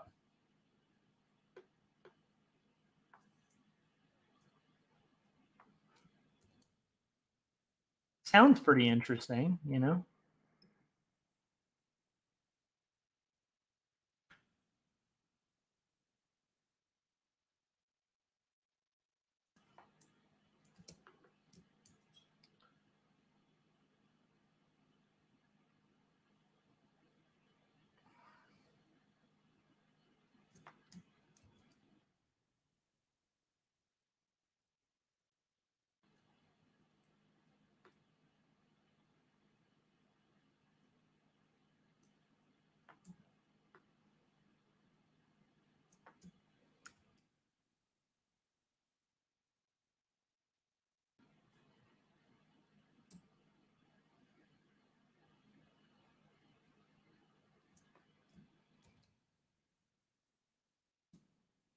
We're getting there, you guys.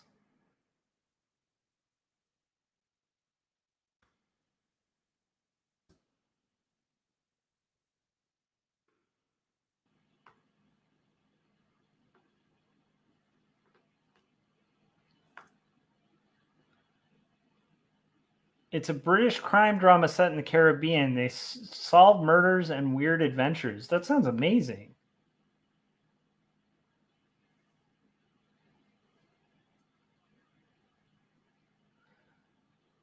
$24 to go. I want to be sedated. Nothing to do. Yeah, Sedated by Ramones is amazing. I love it.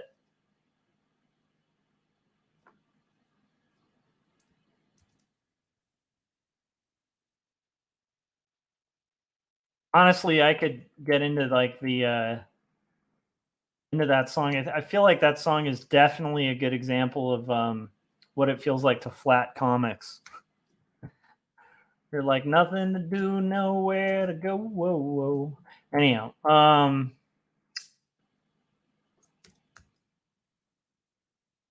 here we go. I feel like the bam, bam, bam, bam part of that song is what makes it great.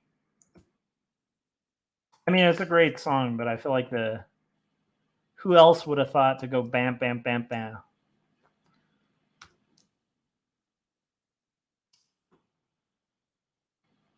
All right.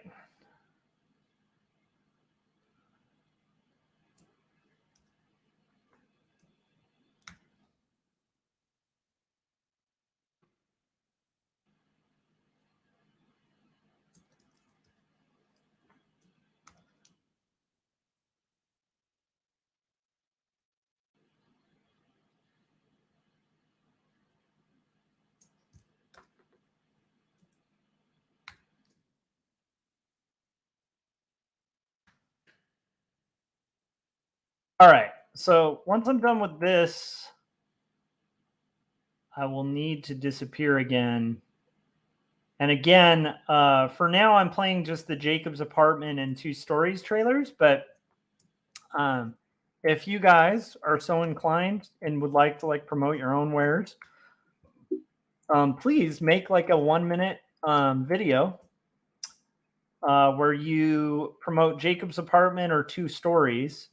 And then after you've done that, as long as it's within a minute, you can mention whatever the heck you want to promote of your own products as well. And as long as it's, doesn't violate like YouTube's TOS or something like that, like I'll play it on the show. And it might get a lot of airplay because I do need these little breaks as I'm going. And it'd be fun to have like more from the community. So, yeah, I love that idea. That was Jim's idea to kind of bring it to the community. And I love that idea. I would love to see what kind of things you guys would come up with. Gary was teasing some idea of possibly making a saucy kind of video similar to his very seedy and salacious.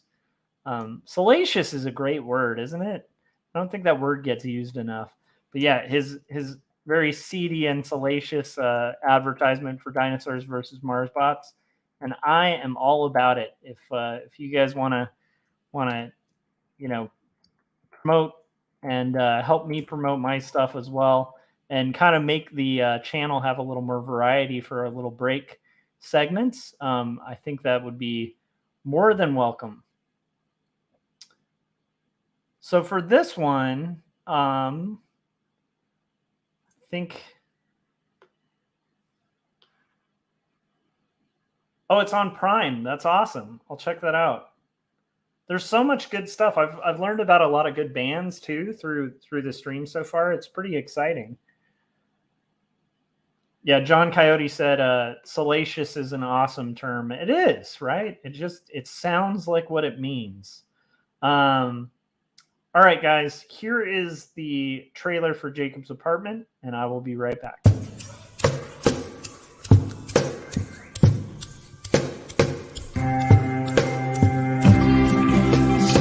Clearly it seems that only in dreams can we be these things we've seen and walk around breathing things. I don't know the part to play in this heart of mine. There's dissonant things, they split at the seams for me.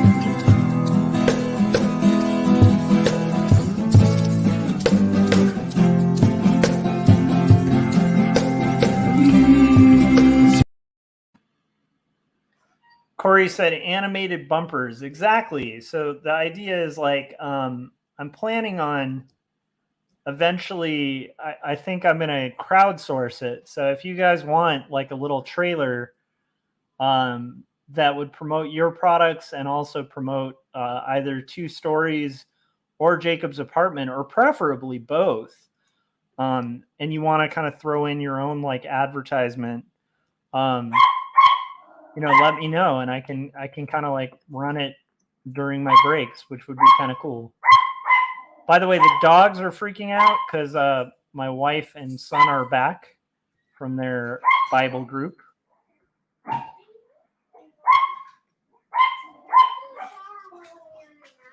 And we'll just keep coloring these things.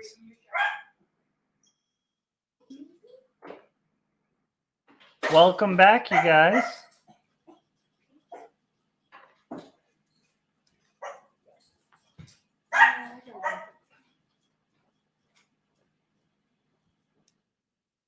Let's see here. Need another tone. And let's see.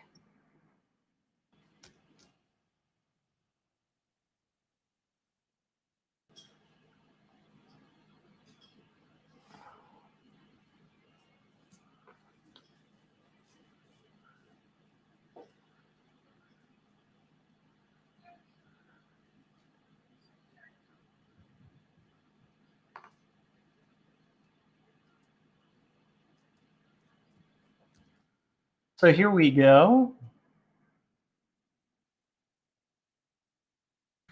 Got some of this coming through.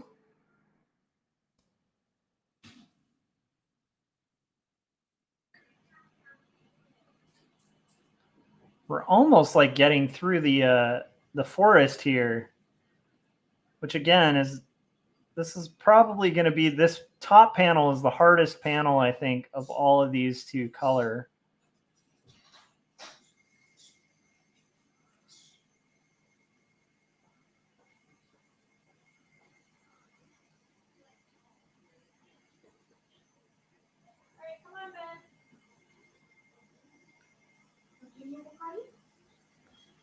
And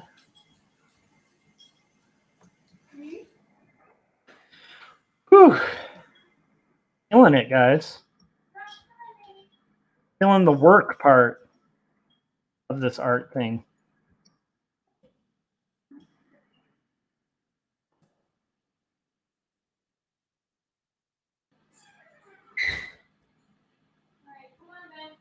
Gary said, food break. I'll catch you later, maybe. Yeah, I'll probably be still going, I'd imagine.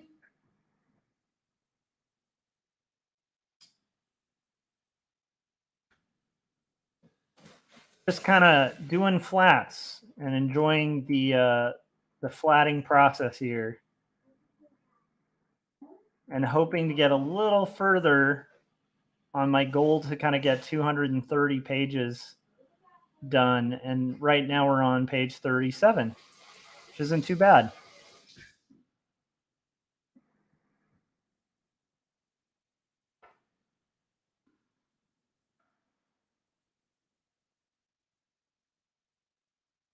Try.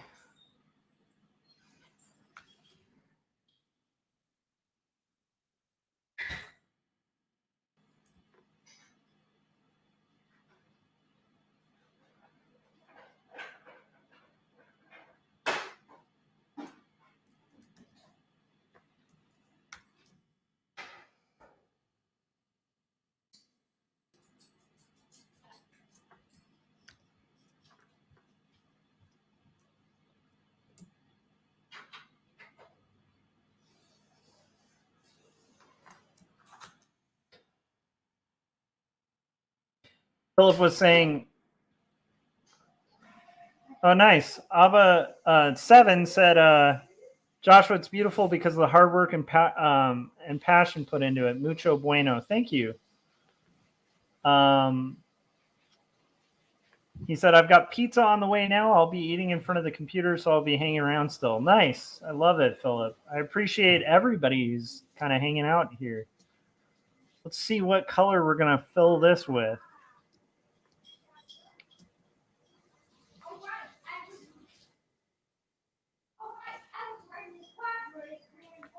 Kind of curious, since we were talking about music and stuff like that. Do you remember the first time?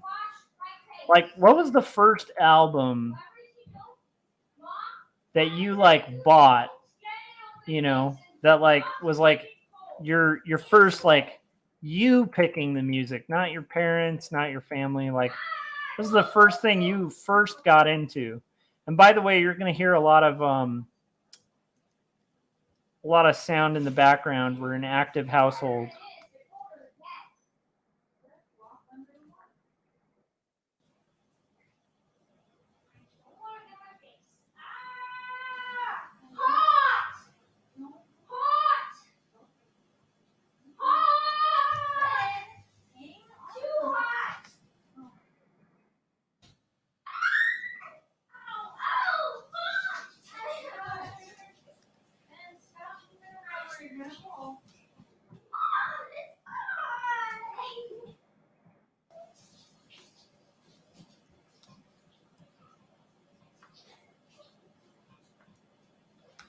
So here we go.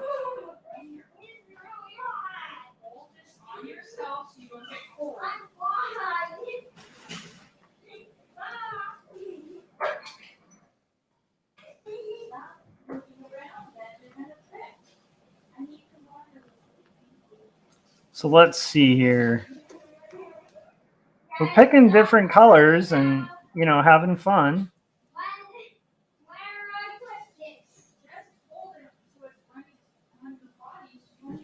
John was saying it's still pretty early for you, isn't it? It's about 8:49 where I'm at. What time is it for you, John?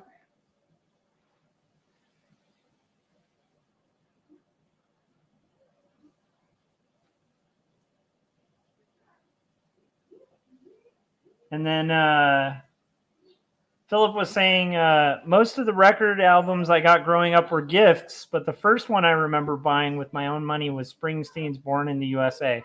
I don't know why my dog is coming up here, but come on. this little guy, this is Bernie. He's a ham of a dog, and he was saying he wanted attention. So I just picked him up real quick. Sorry, I gotta watch for him. He's a sweet little pup. Huh. You're a sweet little pup. Yeah, you are. Yeah, you're a great little dog. Very, very goofy little dog. All right. I do have to get back to my drawings, though. There is this little cutie pie. Are you a cutie? Are you a cutie pie? Yeah. I know, dude. I know. Okay. There we go. All right, so that's Bernie. Bernie is our rescue dog that we got a couple years back. We were walking through like a pet store just to get like a PetSmart type thing to get like food for our pug. And then that little dog was like, they had a rescue that was kind of giving out dogs, like not giving out dogs, but it's like, you know, when a rescue goes to like a PetSmart or whatever, and they have like an adoption day. And our dog was there. That dog, he just kind of told us, he was like, "Hey guys, you're taking me home," and we're like, "Okay." So, and I can't remember the rescue. I think it was called Puppy Smiles, Doggy Smiles. My wife just reminded me. So it's a rescue called Doggy Smiles, and that dog has been like one of the best dogs we've ever owned. I can't say enough about like rescue dogs. Like they're amazing. If you ever are able to like rescue a dog, generally, I mean, I might be biased because we've just had such good experiences with it, but I feel like they know you saved them somehow. And speaking of, my computer is sort of freezing in a weird way, so I'm going to quit out. Before I do that, I guess I'll have to do edit. Yeah, like the keyboard isn't. Maybe it's the keyboard. Let me see. See if that'll work. Ah, okay. It was just my keyboard was running out of batteries. Woohoo! Okay. That's good. I was a little worried there. Oh. Maybe it isn't.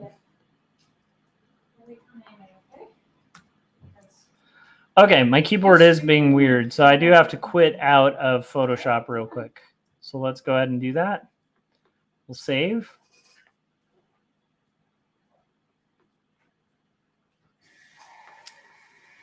Okay.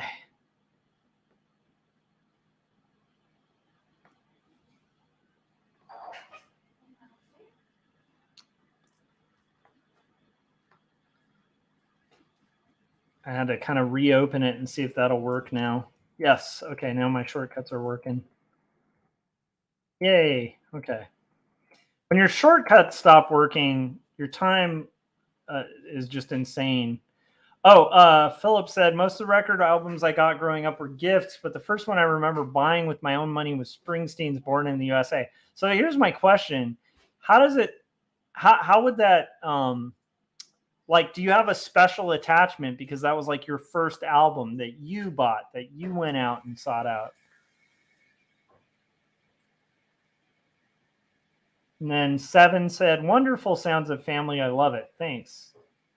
John was saying, I think my first borrowing my dad's Last of the Mohicans and never returning it. Nice. Like the soundtrack? And then I am a cutie pie. Thank you, Josh. Frank is pretending I was speaking to him instead of my dog. Okay. That's awesome. How's it going, Frank? John Coyote said a foster one. Fostering dogs is also super important. Yeah, fostering dogs is amazing. I have a coworker who fosters kittens. But I mean, look at this guy. Like some idiot gave away this dog. Like some idiot like had that dog like was not treating that dog well. Either got it taken away or Trailer park running around. oh, my wife said they had found him in a trailer park, like running around. Like, who let that dog go? Like, he is the sweetest dog on the planet. And anyone who'd mistreat a dog like that is just, I don't know, lacking some kind of coolness because her dog is a sweetie pie. He's kind of a perfect dog. He's already house trained. He's like amazing. He's just sweet. But like when we first started feeding him, so he used to like wince, like somebody used to hit him. Yeah, we think that someone used to abuse him because he's really extra afraid of men. Like not with me, but like with almost every time we have a guy over, like if it's a friend of mine who's a dude, he gets like real defensive and kind of weirded out by men. Yeah, Kevin Cross knows. Three used to bark at him. But he's a sweet, sweet dog. Like I don't understand why. Yeah, I don't know. People who abuse animals, man, they got another thing going with them.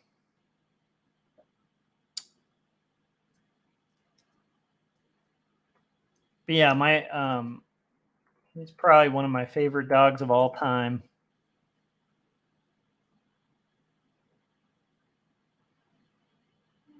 All right, you guys. We are getting through this forest. See, at first I couldn't see the forest for the trees, but now I can. Sorry for the bad pun, but it's getting there, guys. It's getting there.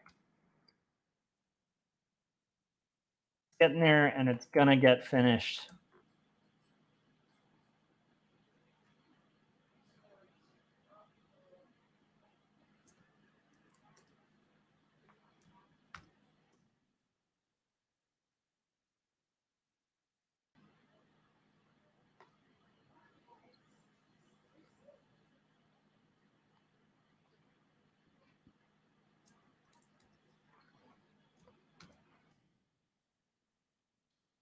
Whew.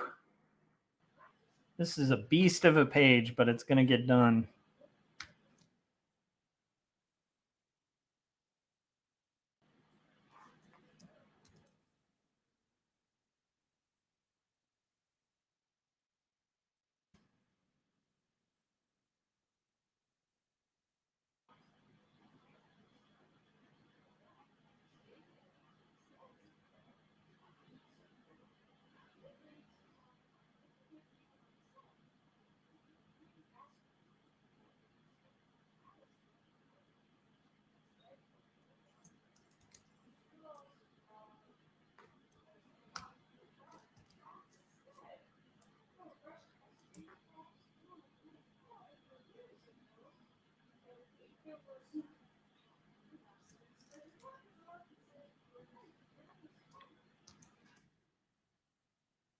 Whew.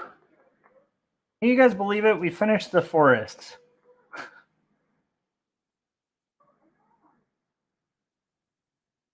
All right.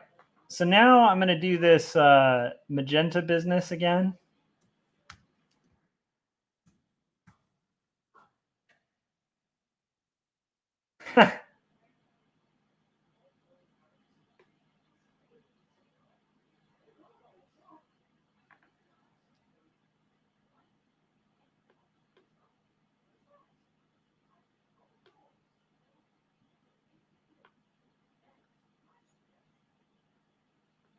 Oh, nice. We got some real wild stuff happening. Frank is saying he's talking about his man cards.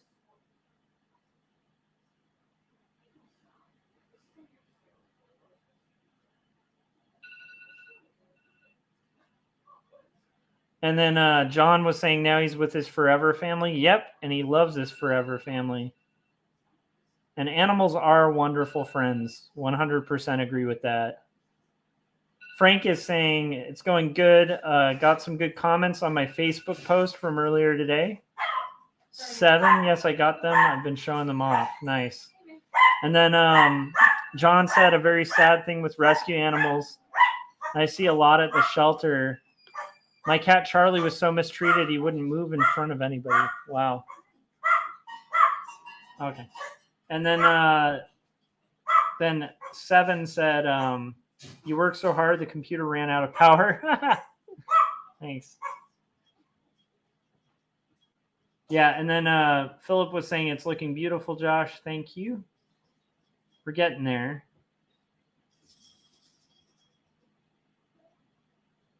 Okay, guys. So I'm going to put on the trailer for Jacob's apartment, and then we will be back. And if you guys get tired of these trailers, know that I'm crowdsourcing these trailers. So the point being, if you guys want to make a trailer of your own to promote Jacob's apartment 2 stories, or both Jacob's apartment and 2 stories, and then toward the end, maybe promote whatever your product is as well, feel free to cut one, and I'll play it during these segments.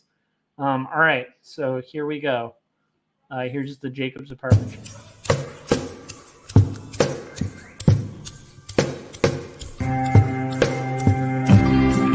Speak clearly, it seems that only in dreams can we be these things we've seen and walk around breathing things. I don't know the part to play in this heart of mine. There's dissonant things, they split at the seams.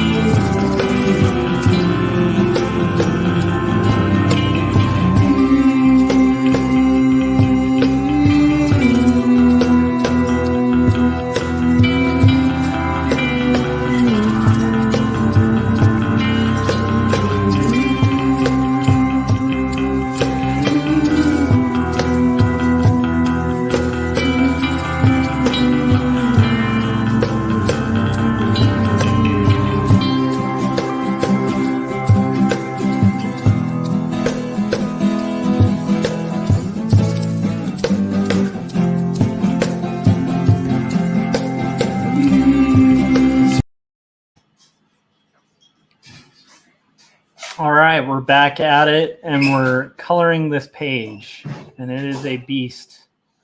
It is a beast of a page.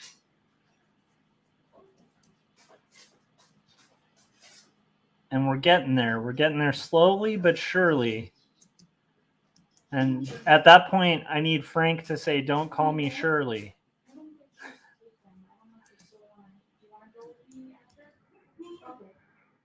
So then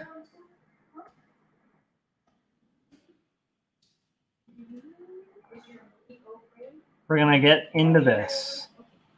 Maple for life, says Frank.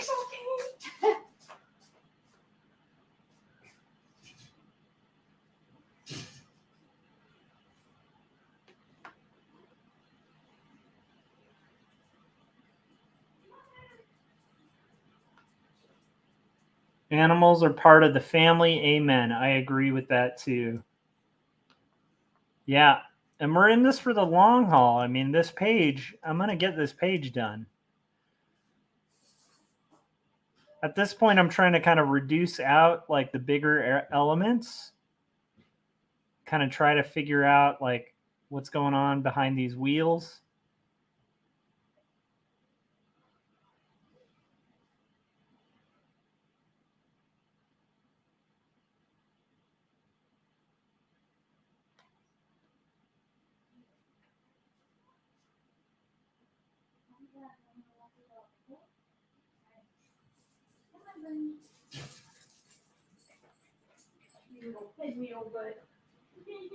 Seven said, you will conquer this beast of a page. Thank you. I'm hoping I will. Starting to lose faith.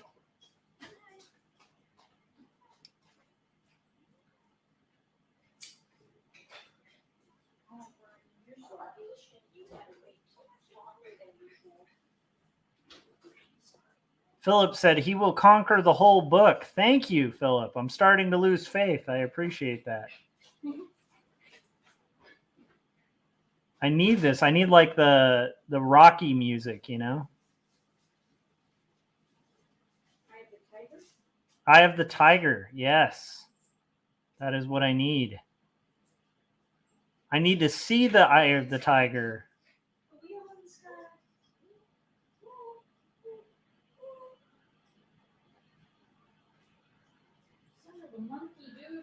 But like, I do feel like there's a part of flat coloring that just feels like a video game.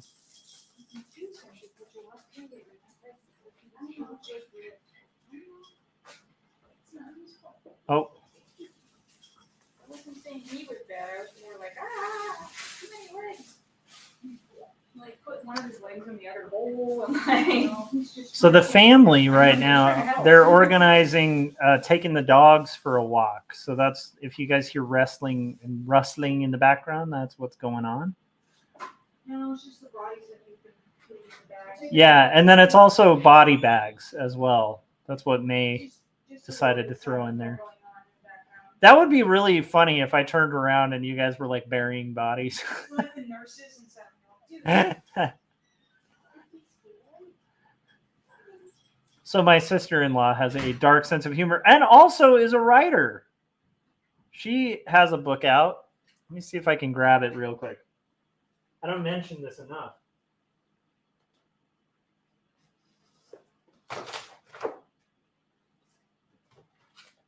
Two books I'm going to mention real quick.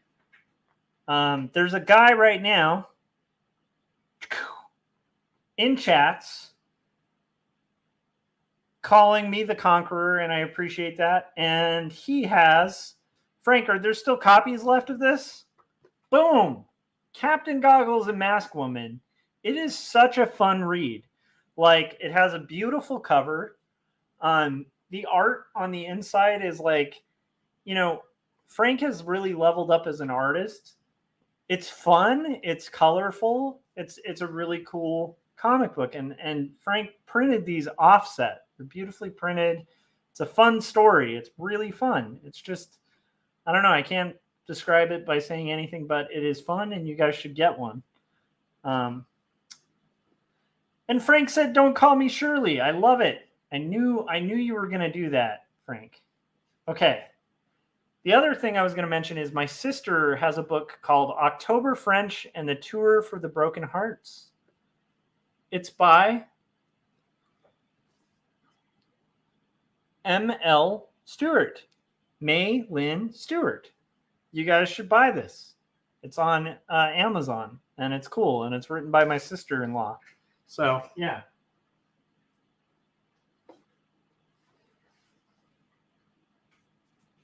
Anyhow, I just thought I should mention that. Now let's get back to not making excuses and making more comics, as Frank would always say. I just thought I'd mention those. And I did finally get to read Captain Goggles and Mask Moments. Fun story. I feel kind of bad for the second creature, and I'm not going to give away the plot, but, you know, that's as much as I will give away. So I feel bad for the second creature, Frank. Okay, here we go. But it's a fun romp. It's just a really fun, just like fun adventure.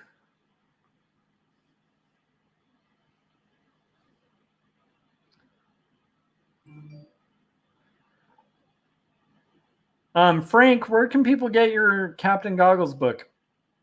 The October French and the Tour for the Broken Hearts book that May wrote, you can get that on Amazon. You can just look up October French and the Tour for the Broken Hearts, and you can order one. Probably don't mention that enough, that, you know, there's writers in the family. Even more writers than my sister, Lavender Vroman, who wrote this book that I'm working on right now. I have a lot of English majors in my family. I was raised by English majors. My mom's an English major. So, but my sister-in-law is an English major as well. Lot of fans of writing and books. Okay, here we go. Woo! We're getting closer, guys. We're getting closer.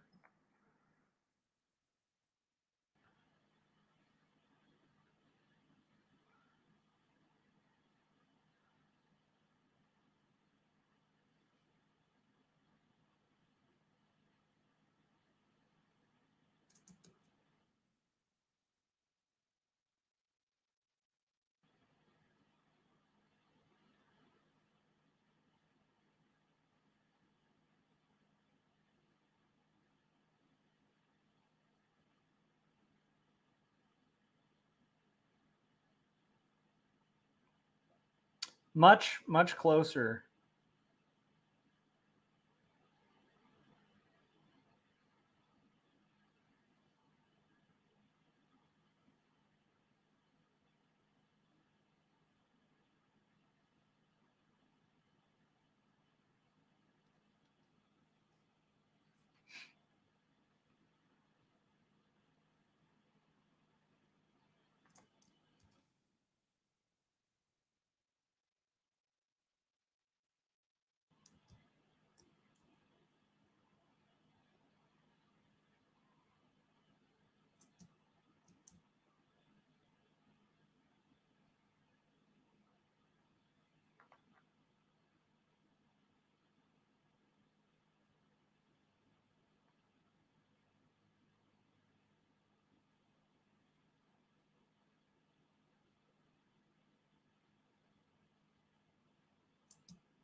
That would be funny if during a live stream, though, if there was some like nefarious stuff happening in the background and I had no idea. That's always possible as I'm doing these things. You know, I'm not looking behind me. So you never know. I've been using some pretty fun words today. Nefarious is a great word. Sordid is a great word.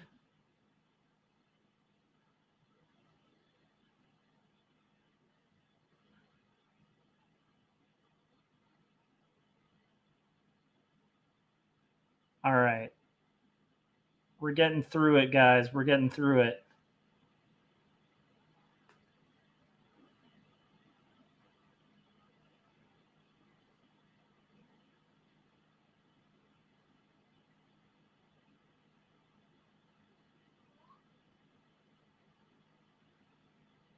My kid is calling for something. So let me real quick go ahead and put this on magenta, and then I got to go check on what my son's calling for because family's not there. So I got to kind of figure that out. Okay, I'll be right back. What's up, Ben? What do you need?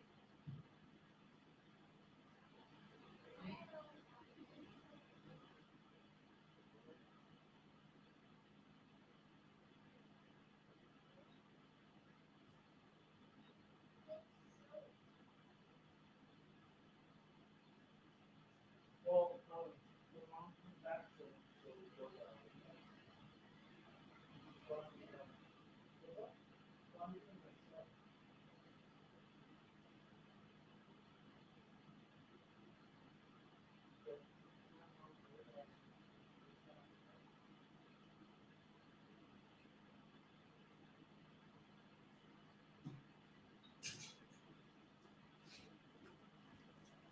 Okay. Kid is okay.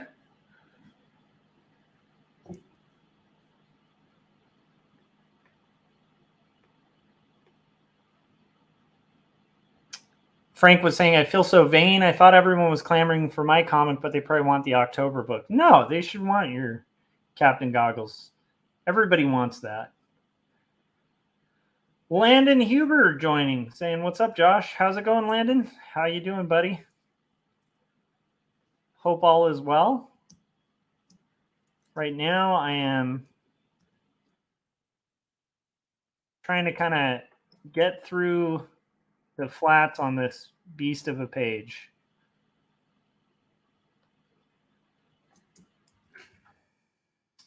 Now, let's see if I can find what I'm doing here.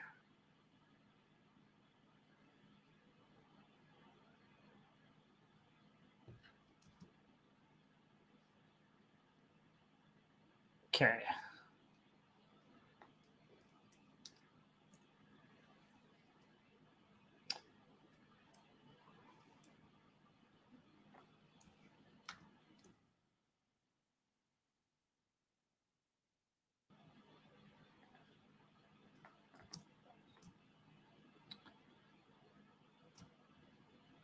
Okay.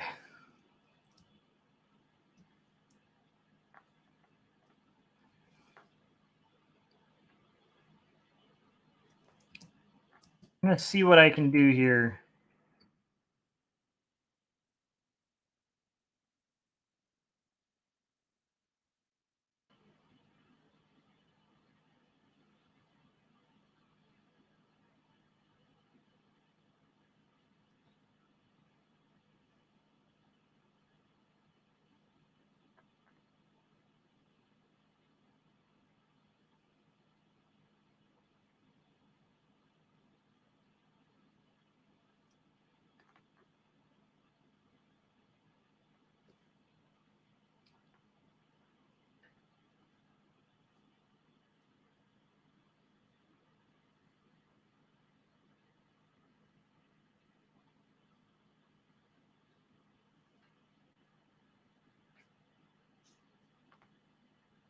Oh, here's where you can get Frank's comic too. Etsy.com shop Salazar Nation Comics. It's where you can get Frank's wares. And honestly, you might want to act quickly because, like, Frank, how many copies are left of that? I feel like you've pretty much sold most of them at this point. And if you want those like nicely offset books, you know, like Frank's gonna be running out of them soon, and I think they're kind of fun to own.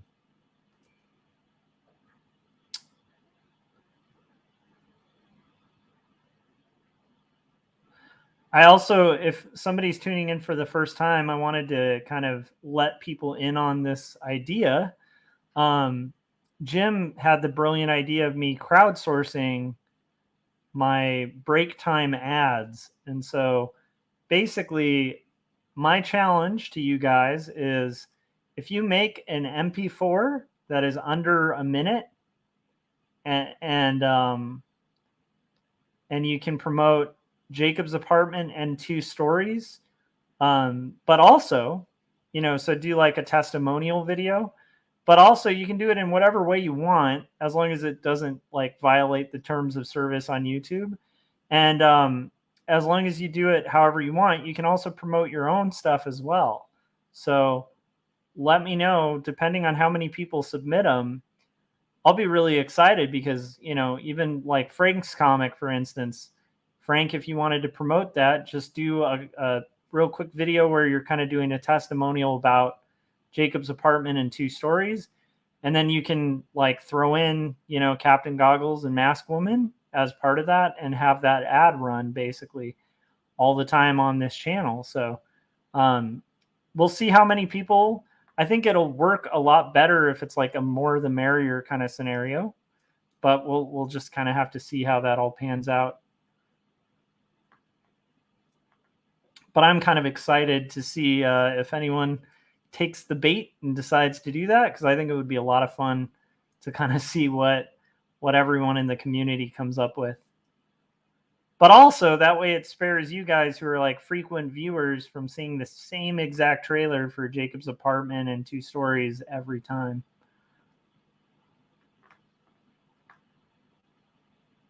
Just letting the people who just came in on that.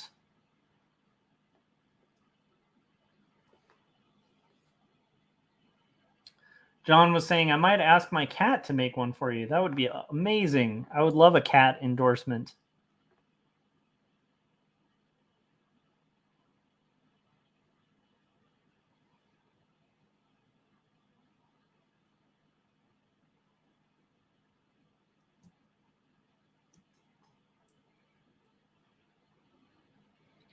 Okay.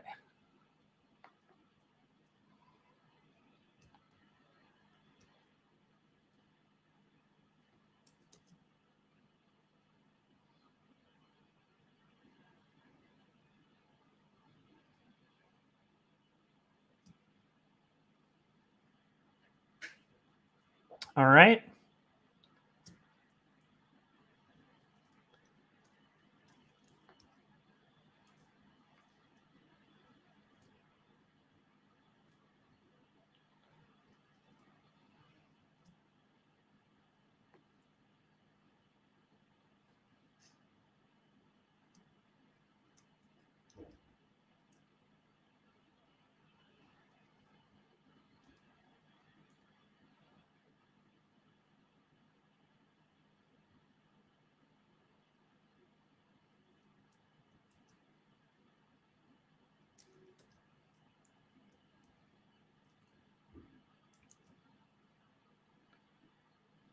Getting in there.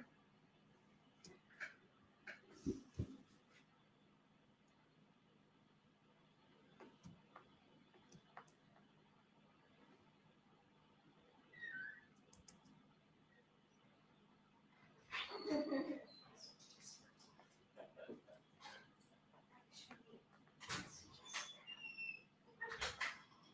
I'm like, you gotta be Gwen. Gwen is better. I know. I like that name more. So cute. Hang on, Bubba. Love you. I swear, the second I walk in the door. Use your name. Okay. I thought that was the whole point of why you carried him in your belly for 9 months, so that you could do that. Elder is a very popular kitty cat, says John Coyote. Nice. Hey, I have no problem with cat endorsements.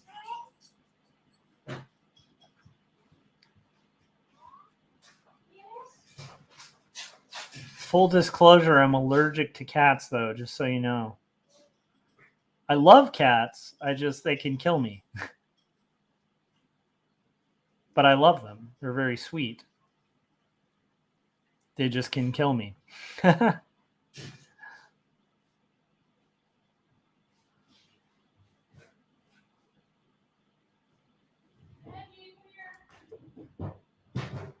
I think my first time as a kid being hospitalized was from a cat. Josh, Yes? you're probably going to want to mute because I have to blow dry Benji's hair. Okay, that's cool. Come here, Ben. So there might be blower dryer noise in the background because they're blow drying Benjamin's hair, which is kind of cool. So you guys are going to hear some whoosh kind of noises.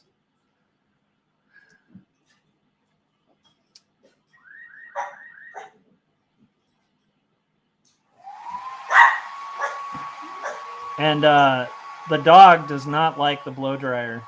The little Chihuahua, that's my sister-in-law's dog. Not a fan. They are not a fan.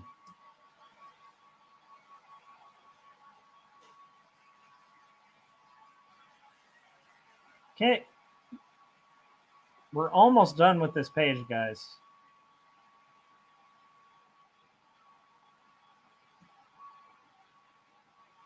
Very close.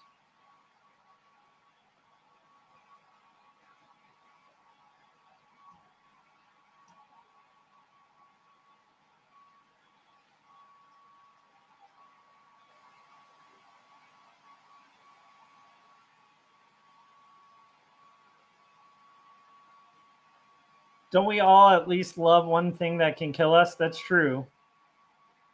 John said he's a rescue special needs. I've raised him since he was a tiny kitten. You know, there's like some cats though that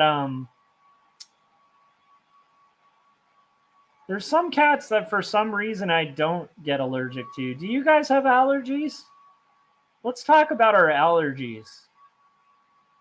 I'm allergic to cats and that's about it. I have really bad allergies otherwise, like I get like crazy bad like hay fever kind of stuff, but nothing as extreme as the cat one. The cats, that's pretty much my big allergy. Do you guys have any allergies? Kind of wonder if anyone in like who's listening might have like that peanut allergy, which is like a brutal one to live with. But yeah, what are your allergies? Do you guys have allergies? Bad jokes. My wife said her allergies are to bad jokes, which means she must be feeling sick all the time.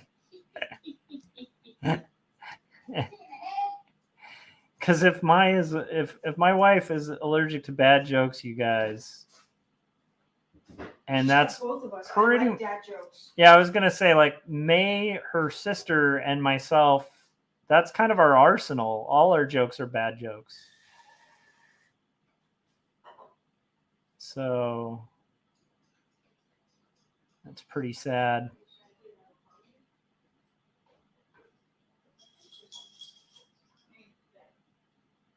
All right, we're getting closer, guys. Much closer. I think what I might do after I finish this first panel, I might take a break and eat some food. And I might have another stream after the fact, but we'll see how far we get. I want to finish at least this panel for this stream.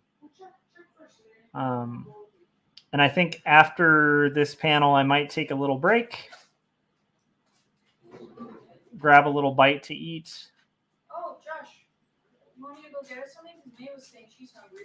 I'm so hungry. Dude, if you guys go to Taco Smell and got me a, You want tacos? May, do you want? if you get me a Mexican pizza, If they have it in stock, otherwise I'll get you something else. Okay? yeah, if not, just get me like 2 chalupas or something. Let me just go. My wife is going to get food. So Why you have one? Perfect timing. it is perfect timing. You guys read my mind. Do you Did I mention I have like the coolest sister-in-law and coolest wife in the world? I don't know if I've mentioned that on the podcast before. saw what we were wearing? I was like, could you She say says like cupcake pajama pants show the world, I don't care. and like checkered shoes.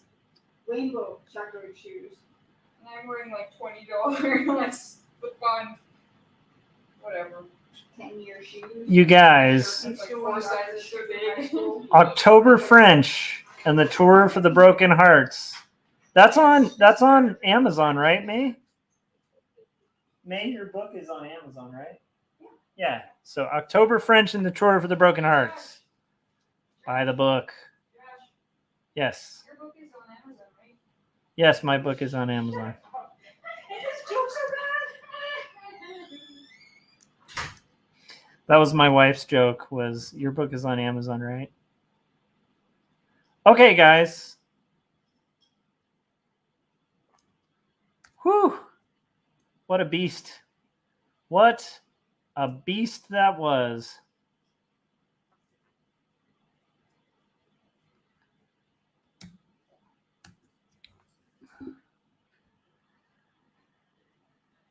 Okay, that's about it for this stream. I'm just going to kind of zoom in on the panel we managed to finish.